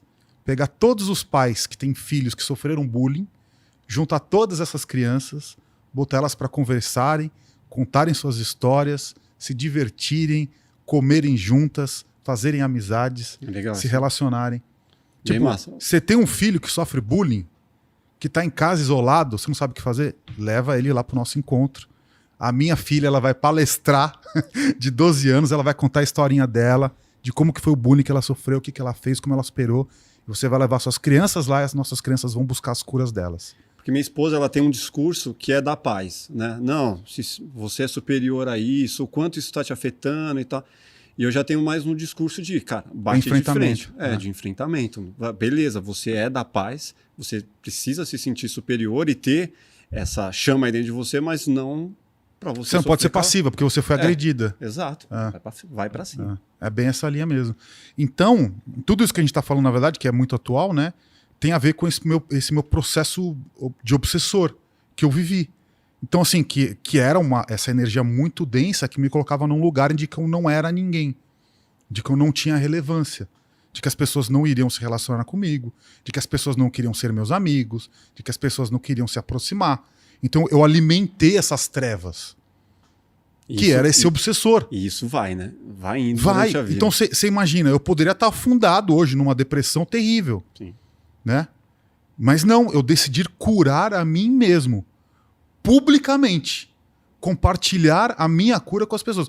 Óbvio que eu tenho um monte mais de trevas e obsessores, todos nós temos. Sim, né? Você vai evoluindo então, dia a dia, né? É isso, então assim, o paranormal é isso, é o nosso processo de cura lá. Então eu tô me curando o tempo todo. E as pessoas todas fazem parte disso, as pessoas entraram nesse meu processo. Então, no começo, por exemplo, eu odiava tirar foto com as pessoas. Eu lembro a primeira vez que a gente foi na Mystic Fair, 1 ano e meio atrás, que eu olhei e assim, eu vi uma fila de pessoas assim, ó, dobrando o quarteirão do evento. Eu falei, meu Deus, guru, eu não vou conseguir. Eu não consigo, guru. Você me desculpa, eu vou me trancar no quartinho aqui do stand. Vai lá e tira você as fotos, resolve cara. lá. Você entendeu? Aí ele falou, não. Você vai porque você agora virou artista. Você bota isso na sua cabeça, você virou um artista agora, você não vai se esconder mais. O guru falou, ele deu um esporro lá. Você vai lá fora e vai fazer foto com todo mundo. Se vira. Você vai atender cada um e vai sorriso no rosto e com a melhor das intenções. Sim. Eu falei, tá bom. Passa o seu melhor, né? Porque no final das contas, a pessoa que espera numa fila para bater foto é isso que ela espera de você, né? Exatamente. Uma energia ali, um carinho, um abraço. Então, cara, foi muito louco, assim, foi um processo de cura muito profundo para mim, assim, isso tudo, né? E os aproveitadores que aparecem no meio dessas histórias todas? Eu cheguei a ouvir um relato de pessoas querendo vender fita de ET para você. Perfeito. Vem muito isso, porque, cara, você não tem como controlar. Uma coisa é você receber um convidado, outra coisa é a pessoa, aquele cara ali tem um canal que através dele eu vou conseguir divulgar alguma coisa que não seja do bem. Uhum. Cara, tem muito isso, né? Essa questão da fita do ET de Varginha, ela é ela é bem polêmica e problemática, né? Porque ela envolve golpe, envolve dinheiro, envolve ganância, envolve acobertamento, que é o que está acontecendo agora. Eu vou contar para você depois. Mas, tirando esse caso específico da fita, assim, dentro do mundo místico, tá? Eu não diria que existem aproveitadores, mas tem pessoas que, obviamente, querem se lançar dentro deste mercado da espiritualidade, né, digamos assim, e através do programa. Então, por exemplo, a gente recebe de tudo, assim, a gente tem gente que está insistindo a todo momento querendo ir, gente que inventa alguma história, aconteceu tal coisa, eu vi um alienígena semana passada, eu tenho que ir no programa para contar. Daí eu falo, mas o que você viu? Não, eu vi uma coisa, uma luz e não sei o quê. Daí eu falei, não, mas aí, assim, você já veio, já 3 meses atrás, assim, acho que bola mais alguma coisa. Ainda tá muito... Traz algo mais relevante. Você entendeu? Uhum. Acontece muito isso, né? Assim, das pessoas quererem inventar um pouco ou aumentar demais uma história para forçar uma ida lá, né? Que assim, a pessoa tem que ir lá para realmente trazer algo que seja relevante para a audiência e que faça parte desse processo de cura, né? Não só contar um caso, sei lá, uma curiosidade. A gente já teve curiosidades lá, curiosidades do céu. A gente já teve. Só que assim, a força do programa acaba ficando diluída. Porque, no final das contas, a pessoa, quem está assistindo, ela escuta uma história curiosa, interessante, de uma nave, de uma luz, de um avistamento, mas meio que não levou nada de relevante para poder utilizar no dia a dia dela para melhorar a própria vida. E você tem que ter esse discernimento, vocês, né, tem que ter esse discernimento de filtrar essas histórias, né? Exatamente. Pô, esse cara aqui pode ser que seja só balela e a gente vai parar 2 horas para ouvir o que esse cara tem para dizer e confirmar que é uma balela. Tem muito isso. Assim, tem alguns convidados que o pessoal reclama lá, fala, cara, vocês estão levando alguém, vocês têm que filtrar melhor. Porém, a gente avalia que, por mais que talvez as pessoas sejam críticas à história dele ou dela, alguma missão relevante tem ali para ele estar transmitindo para as pessoas, né? E é uma coisa que a gente sempre fala, né? O nosso trabalho é promover a melhoria da qualidade de vida. Então, a curar um trauma, né? Se livrar de um processo de trevas interno de obsessor, é melhorar a qualidade de vida. Total. Né?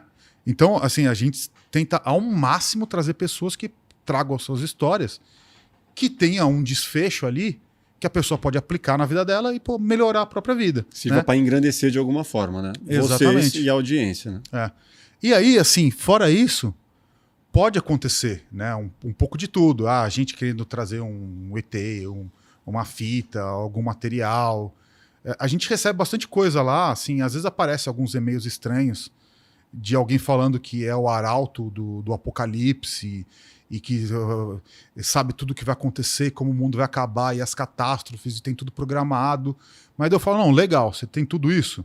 Escreve um texto gigantesco no e-mail. Você vai querer aparecer? Não quero aparecer, só estou mandando aqui o relato para vocês entenderem que vai acontecer e eu sei de tudo e me consulta. Eu falei, cara, se você não quer ir falar, se você não quer compartilhar essa informação abertamente com todo mundo, cara, ficar escrevendo e-mail não vai adiantar em nada. Eu não vou ler somente, eu não vou ler um texto gigantesco. Aí, às vezes, tem um pessoal que fala, cara, tenho vários arquivos de fotos nítidas de naves, de ETs que eu fotografei e não sei o quê, mas eu preciso saber se vocês são sérios o suficiente para ouvir. Eu falei, tá bom, a gente é sério. Você quer mandar alguma coisa? Não. Só pessoalmente, eu quero ir no estúdio de vocês para mostrar e não sei o quê, porque aí eu só posso mostrar se for até vocês, eu preciso de 1 hora de reunião. Eu falei, olha, aí não vai dar. Se você quiser me mostrar alguma coisa, manda por e-mail primeiro, ou no WhatsApp. Faz um call, mostra alguma coisa. Assim, encontrar gente, ir no nosso estúdio, cara, o nosso estúdio é nosso santuário. Assim, ninguém vai entrar lá só porque quer ou porque acha que tem alguma coisa. E assim, também não dá para saber, né? O que a intenção do cara ali. Então, assim... Melhor não arriscar. Acho que o mínimo de cuidado a gente tem que tomar também, né? Porque, assim, a gente aborda todos os temas ali, né? Não dá para saber se de repente alguém interpretou alguma coisa errada ou teve alguma visão, entendeu? Então, assim, isso a gente recebe com uma certa frequência. alguém falando que tem algum material muito incrível, até material físico. A gente já recebeu lá um e-mail do cara falando que tem um pedaço de nave que se acidentou em Ubatuba. Eu falei, cara, eu tenho interesse, mas assim... Não é o Edson Boaventura. Não. Porque ele veio aqui e falou isso. Então, esse... Ele já foi em mais de 100 podcasts falar que tem um pedaço de nave. Exatamente. Esse falou que tem mesmo. Né? Enfim. Né? Mas ele falou que tem. Ele falou que eu vou lá apresentar para você, mas tem que ser um encontro presencial, secreto e seguro e não sei o que, lá no estúdio de vocês. Eu falei, cara, se você quiser, você manda alguma coisa antes. Entendeu? Você vai ter que mostrar, desculpa. Mas e o cara que queria te vender a fita? Então, o cara que queria... Vamos contextualizar essa história da fita, tá? A famosa fita do ET de Varginha. Tem várias fitas circulando por aí. A grande parte delas é falsa. Foi revelada, vazou recentemente, né, um conteúdo falso também, que era só um boneco no meio do mato ali. Que eu conhecia essa pessoa que estava negociando. Um boneco tipo o ET Bilu, assim? Um boneco bem tosco, meio de fibra de carbono, assim. Era bem mal feito, né? Teve gente que quis acreditar e tal, não sei o quê. Porém, a história mesmo, ela ganhou grande repercussão depois que o diretor americano, que é o James Fox, foi até o programa e ofereceu uma recompensa de $200 mil se a pessoa trouxesse a fita original e se apresentasse. Então foi quando esse tema explodiu. Porém, eu comecei a conversar com esses negociadores, entre aspas, 9 meses antes. Apareceram 3 pessoas, tá? Chamaram e-mail, mensagem? E-mail, mensagem e WhatsApp, que a gente tem o nosso WhatsApp do programa lá. 2 dessas pessoas eram a mesma, então era uma pessoa se passando por outra, né? Que depois eu descobri que foi a pessoa que acabou dando o golpe em um ufólogo. Acho que ele pegou $10 mil desse cara e entregou uma fita vazia. Vixe. Tentaram fazer isso com o Bruno Bock também, né? É possível. Ele falou que queria um preço de uma moto para vender uma fita que tinha revelações bombásticas e que ele precisava daquilo, e ele começou a ficar meio maluco com aquilo. Uhum. E aí o caso que foi agora o caso que eu entrei mais fundo, o que era? Era um rapaz, era uma pessoa que o pai dele tinha feito uma cópia na época da fita e tinha entregado para a família como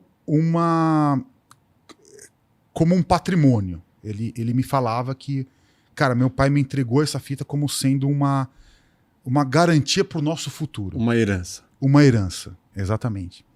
Então, esse cara, esse ex-militar, ao que tudo indica, porque eles vivem de pensão hoje, sabia que esse material tinha valor e já entregou esse material, já deixou guardado lá na casa, como sendo algo que para o futuro iria valer muito dinheiro. E aí eu conversei com essa pessoa durante 3 meses. 3 meses.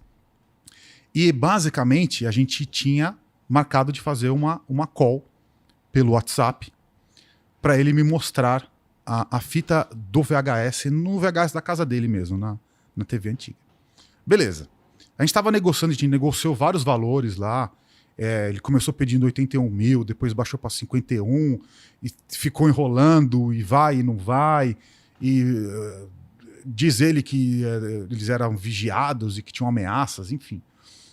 Né? Assim, toda uma história. Toda uma história. Aí beleza, aí ele marcava direto comigo, daí eu falava, Guru, é hoje, a gente vai ter a call. Daí vai ser meia hora antes do programa. Aí ficava aqui esperando, o cara assumia. Eu falei, puto, o cara assumiu, beleza. Daí eu falei, Guru, agora vai ser, daí vamos assistir junto, não sei o quê.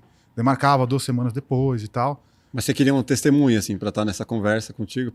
Claro, com certeza, com certeza. Né?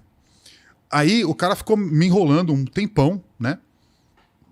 Aí, um dia, eu tinha saído da minha aula de meditação, tava numa padaria, eu lembro até hoje, tava comendo um pedaço de torta de frango, que a atendente lá colocou uma camada de requeijão gigantesca, assim, absurda. Tava comendo feliz da vida, de repente eu vejo o cara me liga. Tá me ligando por chamada de vídeo, no meio da padaria. Daí eu falei, caramba, o cara apareceu do nada. Eu peguei, deslizei. A primeira imagem que aparece é a TV dele, já. Ligada, ele com o dedão no play. Aí beleza. Aí começa a rodar a imagem da fita, dentro de um centro médico, assim, cara, grande, do tamanho dessa sala. Bem aparamentado, assim, e pessoas circulando e tal, e o bicho na mesa. Daí eu, na hora, travei, eu fiquei em choque. Você do audiovisual, você tem um discernimento ali de que aquilo é uma pós ou uma produção. Não, certeza absoluta. De que não era. Exatamente. Aí fiquei em choque, né? Na hora. Aí eu tava, tipo, olhando e tentando ouvir. O que falavam, assim, Sim. tipo, falatório pra caramba. E pegando e olhando, tentando ouvir, né? E aí tinha efetivamente uma criatura numa mesa com pelos nas costas, com tipo uns líquidos, uns sebos assim. A pele era provavelmente por causa do VHS, assim, mas era meio roxeada, tipo um roxo desbotado. O bicho vira, né? A mão com a luva, vira o bicho mole, a cabeça realmente maior, parecia ser um ser bípede, mas talvez mais curvado. Na primeira cena que eu vi, que tinha os pelos nas costas, dava pra você ver as marcas assim da coluna, sabe? O quê? 1 metro? Qual o tamanho mais ou menos? Cara, devia ter sei lá, 1 metro, 1,10 m, assim, no máximo, né? E assim, qual que é a grande história, né, do que eu vi lá? É que, obviamente... A qual distância tava? Cara, tava próximo, assim, tava tipo... Não era uma câmera de segurança, então? Era Não, era uma câmera na mão. Alguém tava ali andando operando. Com a câmera, exatamente.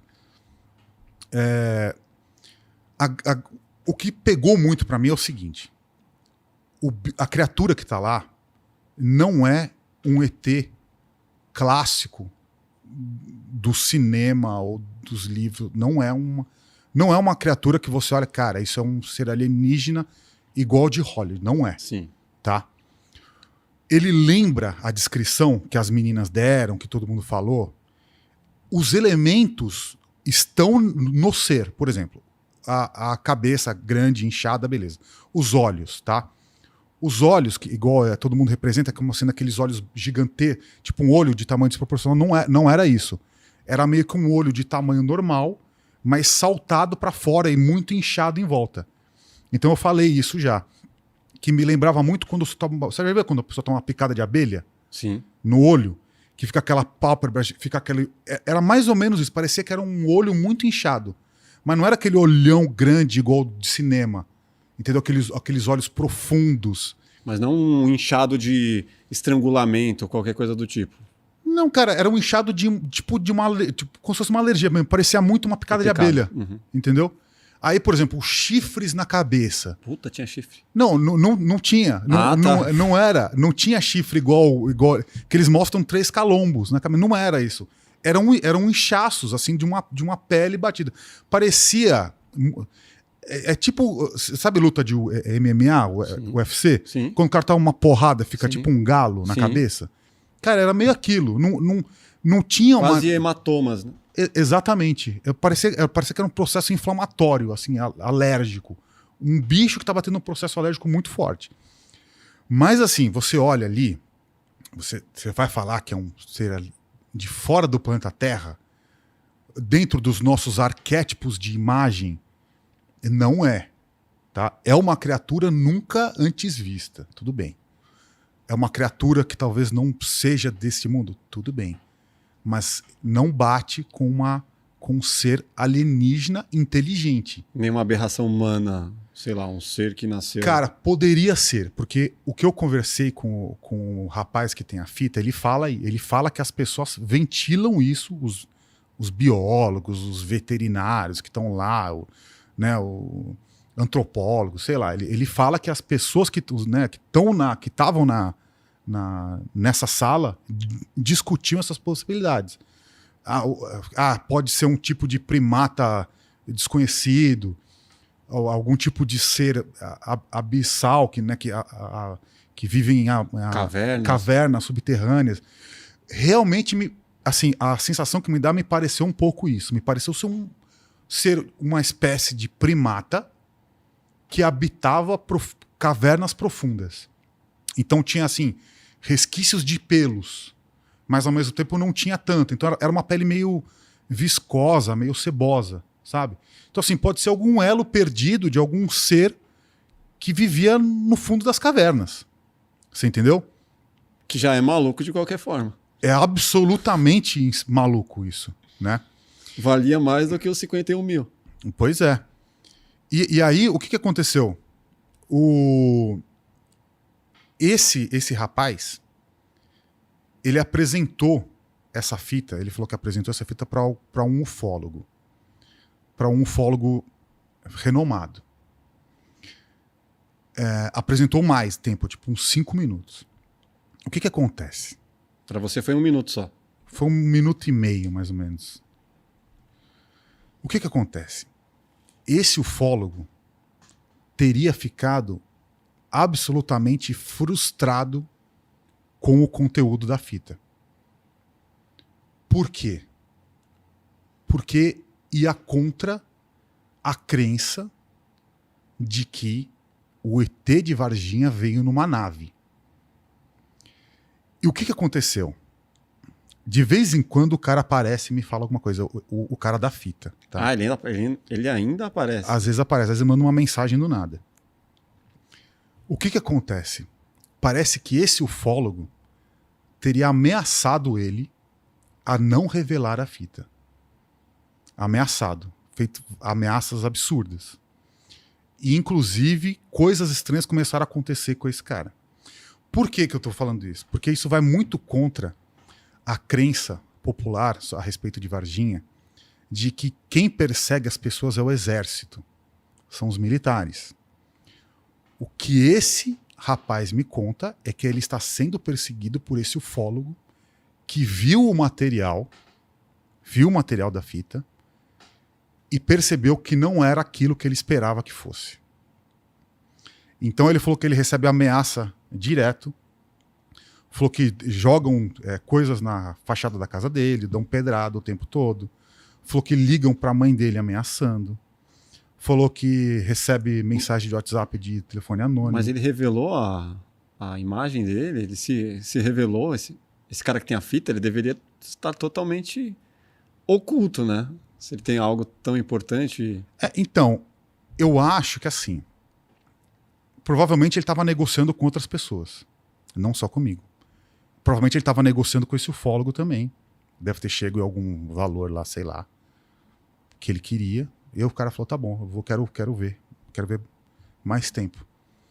E aí, provavelmente o ufólogo viu, chegou numa conclusão parecida com a minha, de que o ET de Varginha não veio numa nave espacial pilotando, cruzando as galáxias. Talvez seja só um animal desconhecido do fundo das cavernas. E aí o cara, para não destruir o trabalho dele de uma vida, não destruir a cena ufológica, ele ameaçou o cara que falou que, cara, se ele revelar isso daqui, eu vou acabar com a sua vida. O cara quer manter a lenda, então. Exatamente. O que ele ganha com isso? Talvez o que todos ganhem com isso hoje. O turismo, o que mais? Toda a mística que envolve o caso, você entendeu? Seguidores. Talvez a própria credibilidade dele. Não sei. Mas em que momento você falou, não vou comprar, isso aí não me interessa? Você chegou a dar essa negativa para ele? Não, isso aí que você tem não me interessa. Cara, na verdade, me interessava. Me interessava muito, mas o que eu queria é que fosse a fita original entregue, né? Eu queria a fita que realmente ele tem em posse, eu não queria digitalização nem nada. Era um VHS. Né? E eu queria que, de certa forma, ele validasse a origem do conteúdo, porque apenas revelar um conteúdo qualquer... Assim, se a gente soltasse aqui, provavelmente a fita, metade ia falar que é falso, metade ia falar que talvez seja verdadeiro, e a outra metade ia ficar extremamente frustrada porque o que eu vi lá não é um alienígena de outro planeta. Ia sair em algumas matérias, 2 semanas ninguém já ia cair no esquecimento. Assim, no mínimo, eu queria a história dele validada, assim, no mínimo. E eu queria a fita original. O problema Tipo, é que... ele assinando embaixo. Eu recebi essa fita do meu pai, que era um militar, para fundamentar a história. Eu não queria que fosse só uma história minha. Porque, por exemplo, o que eu tô fazendo aqui? Eu só tô contando história pra você, no final das contas. Eu só tô contando história. Não é? Então, assim, eu queria algum fundamento disso. Sim. Por quê? Porque essa fita, ela saindo, durante algum tempo eu acreditei que ela ia ser a revelação alienígena na Terra. E eu realmente acreditei. Eu falava pra ele, cara, a gente vai mudar a história do mundo, a gente vai mudar a história da humanidade com a revelação dessa fita. Depois que eu vi a fita... O sonho fica grande demais, né? Depois que eu vi a fita, e eu sei que o pessoal, cara, esse corte vai vazar, eu provavelmente já estou sendo massacrado por causa desse corte. Que nem saiu ainda, mas já saiu, né? Eu sei que as pessoas acham que é um contrassenso eu falar que eu não acho que o ser é alienígena. Mas o que eu vi ali eu realmente não acho. Eu acho que é alguma criatura desconhecida, totalmente desconhecida pela ciência, e que de alguma forma foi revelada ali num evento absolutamente traumático, né? Mas alienígena, dessa vez, eu acho que não foi. Isso para mim, eu acho que é problemático. Por quê? Porque para eu embasar essa justificativa, eu preciso ter exatamente todo o contexto de tudo.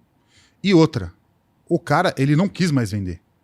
Por mim, eu até pagaria 50, 60, sei lá. Talvez, não sei se eu pagaria, mas enfim. Mas eu pagaria. De algum jeito, eu ia achar um jeito de pagar. Ia fazer uma vaquinha. Um monte de gente se propôs a fazer vaquinha. Teve gente querendo levantar um financiamento coletivo. Mas assim, tudo para mim é muito ruim ainda do jeito que é. Por quê? Para mim, o ideal seria a pessoa vir, se colocar a público, até para poder se proteger, e ele liberar gratuitamente esse material. O problema desse negócio de Varginha, tem mais gente que tem fita, tem gente que tem foto. Eu conversei com um cara que tinha os negativos do... E eu cheguei a ver, ele me chegou a me mandar como foto temporária. Eu vi os negativos das fotos que ele tinha lá. Todo mundo acha que vai ou enriquecer, ou que vai sair com dinheiro e vai sair ileso. Tipo, cara, eu quero só o dinheiro, eu não quero o problema que isso vai me trazer. Os caras falam isso direto. Tá, como é que eu vou depositar 50 mil reais na sua conta via Pix? Não sei, talvez eu teria que buscar e talvez sacar em dinheiro e não sei o quê. Eu falei, cara, eu já propus de tudo nessa história. Eu já falei pro cara, olha só, eu vou te pagar, eu vou te comprar uma passagem de avião, você pega o voo, ou se quiser vir de ônibus, te coloco no hotel aqui em São Paulo, tudo pago. Ou se você não quiser dar seu nome, seu CPF, você vem para cá, eu te reembolso, mas você vai ter que vir para São Paulo. Você vai ter que vir para São Paulo, você vai ter que trazer o material, a fita que você tem, ou o outro cara que tinha um negativo, enfim, tanto faz. Você vem para cá, a gente vai para um quarto de hotel, eu vou validar o material inteirinho. Depois que eu validar, eu entrego o dinheiro, você volta para sua casa como se nada tivesse acontecido. Você não precisa falar seu nome, você não precisa falar nada. Os caras não topam. Por que será? Porque sofrem pressão de um monte de gente, porque já falaram isso para um monte de gente, já lastraram a história. E esse caso que eu tive dos negativos da fita, para você ter uma ideia, aconteceu o seguinte, o cara tinha os negativos das fotos. O cara começou a negociar comigo os negativos. Eu falei, cara, isso deve valer uns 10 pau no máximo, talvez 5 mil, não sei o quê. O que aconteceu? Apareceu um outro cara, entrou em contato comigo e falou, cara, eu tenho negativos de filme. Eu falei, você tem? Como que você tem? Eu tenho porque não sei o quê, porque eu arrumei, porque é um conhecido meu que tem não sei o quê, não sei o que lá. Eu falei, como que você quer fazer? Eu sei que você está negociando aí, eu aceito metade. Eu falei, você aceita metade? Como é que você sabe que eu estou negociando? Não, porque eu tenho meus contatos e não sei o que lá, blá, blá, blá. Aí assim, qual que é a minha conclusão dessa história? Conversa de golpista, né? Você Não, já identifica. O que eu acho? O que eu acho que foi? Eu até tava falando com o Guru outro dia disso. Eu falei, eu acho que o cara que tava negociando comigo abriu a boca pra alguém, pra algum amigo. Ô, brother, não sei o que, cara, tô negociando com o cara do Paranormal, ele tá me oferecendo 10 mil e não sei o que. Mano, essas fotos aqui, velho, que não vale nada, porra, 10 pau, me dei bem. Aí o cara, 10 pau? Um cara do Paranormal, o que é? Quem é esse cara? Não sei o que. Ah, beleza. Aí o amigo descobriu Sim. e resolveu furar o olho, você entendeu? Pra mim foi isso. Porque o cara tava negociando exatamente a mesma coisa. E o outro cara não sabia. Também, mesma coisa. Não deu nada. Esse cara era do interior de Florianópolis. Meio que de uma área rural, alguma coisa assim. Como é que foi mesmo? Eu nem lembro mais a história dele, como é que ele tinha tido acesso a esse material. Mas, cara, enfim, é isso. É um rolo desgraçado. E a história que eu sei, a última parte da história que eu sei de Varginha é isso. De tudo que você já ouviu falar sobre ET de Varginha, do que você já vivenciou, né, em contato com essas pessoas, você não acredita que teve um ET realmente lá? Um extraterrestre? É. Não. Não acredito. Eu sei que eu estou sendo crucificado. Edson Boaventura vai ficar bravo com você. Eu já falei isso pra ele. Falou? Já, ele desconcorda. Você viu as evidências dele? Vi. Não, ele fala que teve nave que caiu lá e eles foram visitar, porque tem uma fazenda que teve um terreno que foi remexido por tratores. Tipo, cara. Não prova nada, né? Cara, na verdade é o seguinte: nada prova nada. É tudo golpe, é tudo uma ilusão, entendeu? A única coisa que eu sei é o que eu vi e que, assim, também não vale nada. Porque eu já vi os ufólogos fazendo um monte de me xingando e fazendo. Se o cara viu, por que ele não mostra então? Por que ele não prova que ele viu? Cara, eu só vi, como é que eu vou provar algo que eu só vi? Eu vi tanta coisa. Cara, eu já vi um espírito materializado. E como é que eu provo? Não provo. Não prova. Entendeu? Você conta, quem acreditar, acredita. Então, assim, eu até estava tentando outro dia fazer um dossiê disso. Sabe, criar os perfis, assim, um cara de 45 anos, daí o pai que tem a fita, que chegou não sei o quê, tentando, tipo, para dar uma mapeada, assim. Porque, cara, virou um bololô essa história. E vira e mexe, aparece alguma coisa nova, né? Então, assim, o que eu acho? Eu acho que a fita, ela nunca vai sair por dois motivos. Primeiro deles é a ganância das pessoas. As pessoas acham que vão ganhar demais. Ou melhor, três motivos, né? As pessoas querem enriquecer, né? Então, a primeira é ganância, as pessoas querem enriquecer com essa história.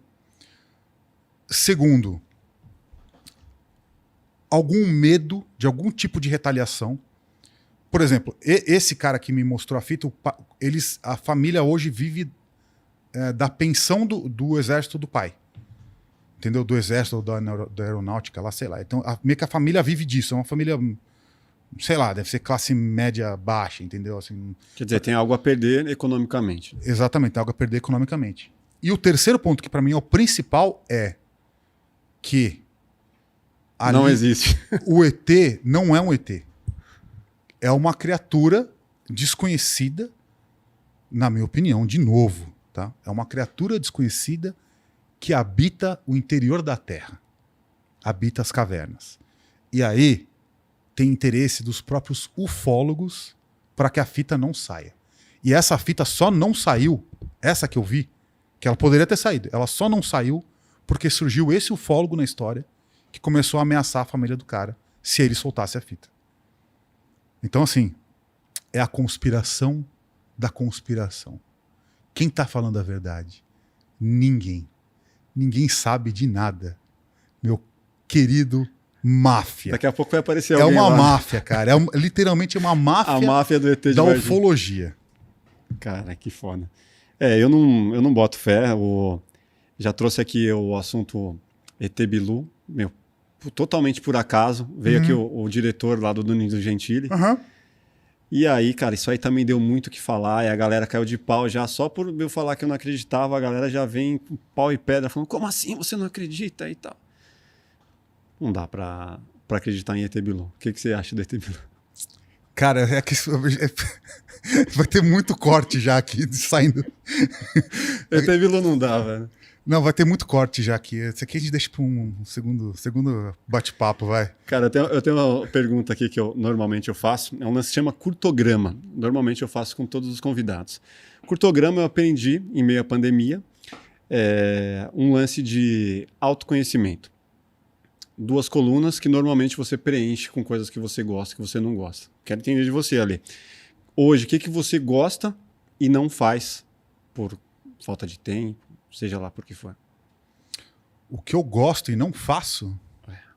Ficar mais tempo sozinho no meio da natureza. Por que não faz? Porque preciso me deslocar para alguma natureza que seja distante da civilização e que tenha somente o som da natureza. Você mora aqui na capital mesmo. Aham. Eu fiz isso, cara. Eu mudei pro interior. Então. Interior próximo. Tô a 30 minutos daqui, mas natureza bem próximo faz uma bela diferença. Você não gosta e faz por obrigação. Cara, hoje em dia eu faço bem pouca coisa que eu não gosto. Deixa eu pensar. Acho que talvez mais atividades burocráticas, assim, do dia a dia, de lidar com questões de empresa. Mas é que assim, eu aprendi a ter uma gratidão muito grande em pagar conta, por exemplo. Eu consegui achar uma felicidade, entendeu? Mesmo pagando o DAS, os impostos, você Sim. tem uma gratidão naquilo, porque Tem. é difícil ter gratidão. Quando eu aprendi a ter uma gratidão em pagar contas, exatamente. Pago um monte de conta da minha casa, conta do paranormal, os impostos da empresa, pago tudo e pago feliz, assim. Sim. Mas assim, são É atividades sinal que você burocráticas. tem a possibilidade de arcar com as responsabilidades, né? Acho que é um bom sinal. E que você não gosta e não faz, nem por obrigação. Tá. O que eu não gosto e não faço é reclamar. Isso é verdade. Isso eu não gosto e eu não faço. Reclamar pros outros, fofoquinhas, coisas do tipo. Reclamar pros outros, reclamar pra mim mesmo, reclamar pra vida, entendeu? Isso aí é uma coisa. Isso é excelente. Se todas as pessoas fizessem isso, né? Porque normalmente as pessoas reclamam achando que as coisas milagrosamente vão mudar. Né? Então, esse é o ponto. É por isso que reclamar não resolve nada. Por isso que ela só baixa, na verdade, a sua vibração, sua felicidade. Ela não tem nenhum efeito prático. Tipo, se reclamasse, ajudasse em algo, você imagina? Todo mundo estaria com a vida resolvida. Animal. E a gente tem uma playlist aqui do Spotify que a gente alimenta com uma música de cada convidado. Uma música que traga uma memória afetiva, que tenha uma grande representatividade aí na sua vida. Algo que marcou de alguma forma. Tá, essa é muito fácil. Essa é Woman in Chains, do Tears for Fears. O que ela te traz? Cara, me traz muita coisa. Me traz acolhimento, me traz compreensão, me traz conexão, me traz aceitação, me traz liberdade. Woman in Chains. Animal. Tears for Fears. Tem algum sonho não realizado ainda? Tenho. Muitos. Tenho muitos. Que tá próximo na lista aí pra você realizar. No próximo da lista, eu quero fazer um evento de música espiritual em um estádio. Tipo um Rock in Rio, mas só da espiritualidade. Só de espiritualidade. Tipo Enya, Lorena McKennitt, Yanni, chamar os grandes compositores aqui brasileiros também. O Rosa Amarela lá. Rosa Amarela. Vê aqui, né? Veio. Jorge Versilo. Então, assim, fazer um festival de música em um estádio só de música espiritual e transcendente e meditativa e contemplativa. Pô, isso aí tem público pra lotar um estádio fácil, né? Tomara que tenha, porque se tiver, já está lotado. Animal. Porra, nosso papo aqui daria pra ir muito longe. Vamos fazer uma parte 2. Só tenho a te agradecer. Parabéns aí por tudo que você está fazendo, parabéns pelo Paranormal, parabéns para você, pelo Guru, né? A próxima vez a gente traz o Guru também. E deixa aí suas redes sociais, para quem não te segue, o pessoal ainda, como que as pessoas te encontram aí no Instagram? Tá bom, meu Instagram é muito fácil, é ale.semmedo. Ale.semmedo. O Paranormal é muito fácil de você encontrar, é Paranormal Experience no YouTube. No Instagram é paranormal.corp. Podem procurar lá que vocês vão encontrar muito conteúdo interessante. Você recomenda quem quer começar nessa área de espiritualidade com conteúdo de internet? Qual conteúdo eu recomendo para iniciar? Não. Se você recomenda a pessoa começar a falar de espiritualidade na internet, a pessoa que... Cara, muitas das pessoas que assistem aqui querem se inspirar em criadores, e você é o criador do momento dessa área. O que você recomenda para elas? Primeiro se recomenda e o que recomenda? Olha, o que eu recomendo é que as pessoas sigam uma busca verdadeira dentro delas. Não tentem buscar algo só porque parece que é bom ou que acha que funciona. Um exemplo típico disso é a própria ayahuasca, né? Que é uma medicina milenar da floresta, com grande impacto na vida, e que tem que ser feita, né? O ritual da ayahuasca tem que ser feita com muita maturidade, com muito cuidado. Então, assim, não é uma aventura que você entra de uma forma inconsequente, né? A espiritualidade, ela surge na vida da pessoa por um chamado.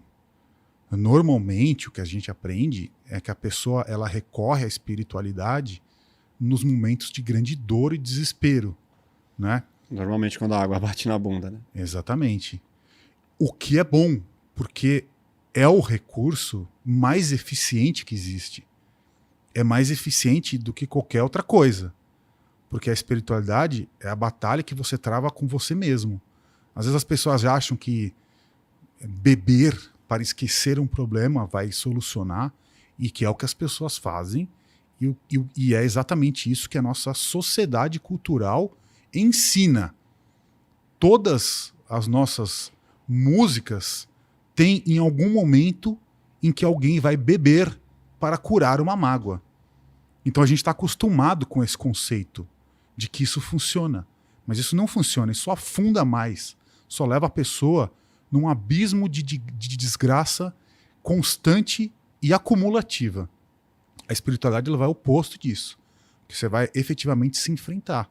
Mas você tem que estar disposto a também acessar as suas trevas interiores, que nem sempre as pessoas estão prontas para isso. Às vezes elas começam a buscar uma espiritualidade maior, um autoconhecimento, e se depara com as sombras internas, a pessoa assusta e ela fala, não, eu não prefiro não mexer com isso.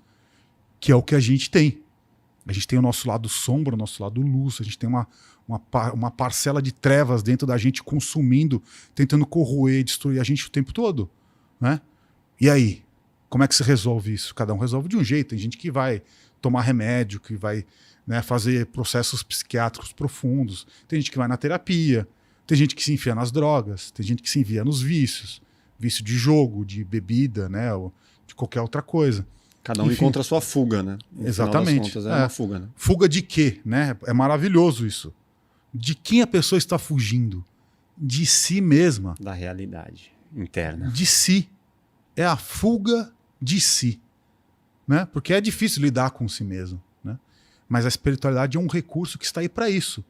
Porque o ser humano está tentando lidar com si mesmo desde o princípio da humanidade. Há 40 mil anos, os primeiros processos espirituais começaram. Por quê? Que dores os humanos ancestrais tinham tão latentes para desenvolver processos terapêuticos há 40 mil anos, né? Se você parar para pensar, os primeiros processos terapêuticos começaram no ser humano primitivo, nos homens das cavernas. O que eles faziam? Eles consumiam cogumelos alucinógenos. A gente falou isso no último episódio dos cogumelos, lá na época dos nossos antepassados. Cara, por que um ser humano do passado vai recorrer a um alucinógeno? Porque ele precisava, Expansão da consciência. de alguma forma, desligar a mente e expandir o espírito. Então as dores que a gente sente hoje são sentidas pela raça humana desde o princípio. E a espiritualidade tem sido desenvolvida como um recurso e um processo para curar isso. Então quem está em casa agora, não é porque aqui é o plugado que está todo mundo feliz, está todo mundo tranquilo. Não é. Todo mundo que está em casa agora tem algum tipo de dor. Está passando por algum processo de trauma pessoal, de uma vida que não avança, uma vida que está travada. Cara, a espiritualidade, ela responde tudo. Literalmente. Responde tudo. Qualquer dor que você tiver. Relacionamento, trabalho, familiar, trauma profundo de infância. Cara, a espiritualidade é o acesso para você se curar disso. Para quê? Para você viver melhor. É uma busca pela melhoria da qualidade de vida. Tudo que a gente fala no Paranormal o tempo todo é isso. Gente, estamos buscando uma vida melhor para nós e para vocês. É só isso. Ah, mas é muito hippie, muito paz e amor e não sei o quê. Cara, esse é um preconceito que foi colocado na sociedade. Bicho grilo, muito louco. As pessoas confundem a espiritualidade com religiosidade, né? Uhum. Falar em espiritualidade, a pessoa, então vou buscar algum mentor, vou buscar uma igreja, vou buscar... Uhum. E não necessariamente é isso, né? Exatamente. Buscar espiritualidade não quer dizer que você tem que entrar num templo para alguém te dizer o que você tem que fazer. É literalmente isso, porque na verdade o único templo que você tem que entrar qual é? Dentro de você mesmo. Exatamente. É o seu templo Que interior. é difícil, muitas vezes. É o mais difícil. É.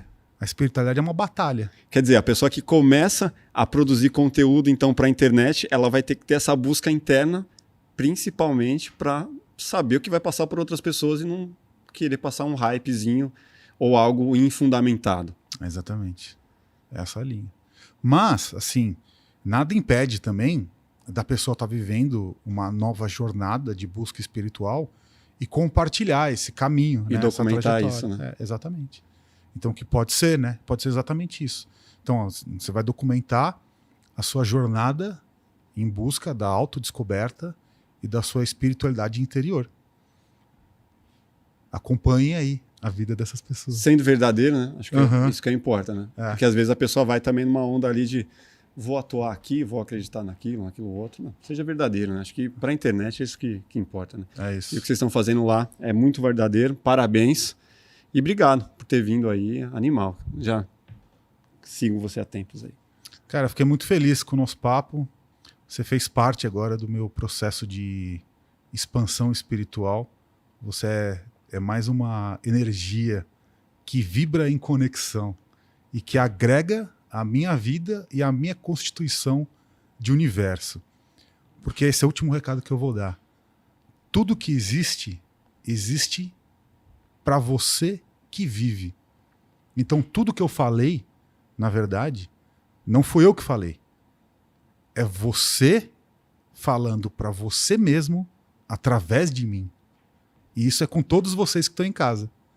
Na verdade, nós dois aqui, dois personagens na vida de vocês, é basicamente vocês falando para vocês mesmos através da gente. E tudo na vida é assim. Porque é assim que Deus se manifesta. Ele se manifesta através de vocês. Não por vocês, é através de vocês. Vocês são a emanação do divino. De Assim como alguma a gente. forma essa mensagem tinha que chegar para as pessoas, de alguma forma a sua mensagem tinha que chegar até mim. É exatamente. De alguma forma você aceitou o convite que eu fiz para você pelo Instagram Uhum. e você falou, pô, não sei se é o momento, não sei se não é, até que chegou esse momento. E já faz um tempo que a gente conversou. Exatamente. O momento ele tinha que chegar e eu sabia que ele ia chegar do jeito que chegou. Inclusive com os cancelamentos, né, com os desdobramentos. Foi Sim, muito sim. interessante. Animal, obrigado, Ale. Obrigado a você, fiquei muito feliz. Valeu, só tenho a agradecer aí. E obrigado a você que está aqui até agora. Se inscreva no canal, deixe seu like, deixe seus comentários para a gente alongar um pouco aqui essa conversa. E até o próximo Plugado Podcast. Grande abraço, valeu.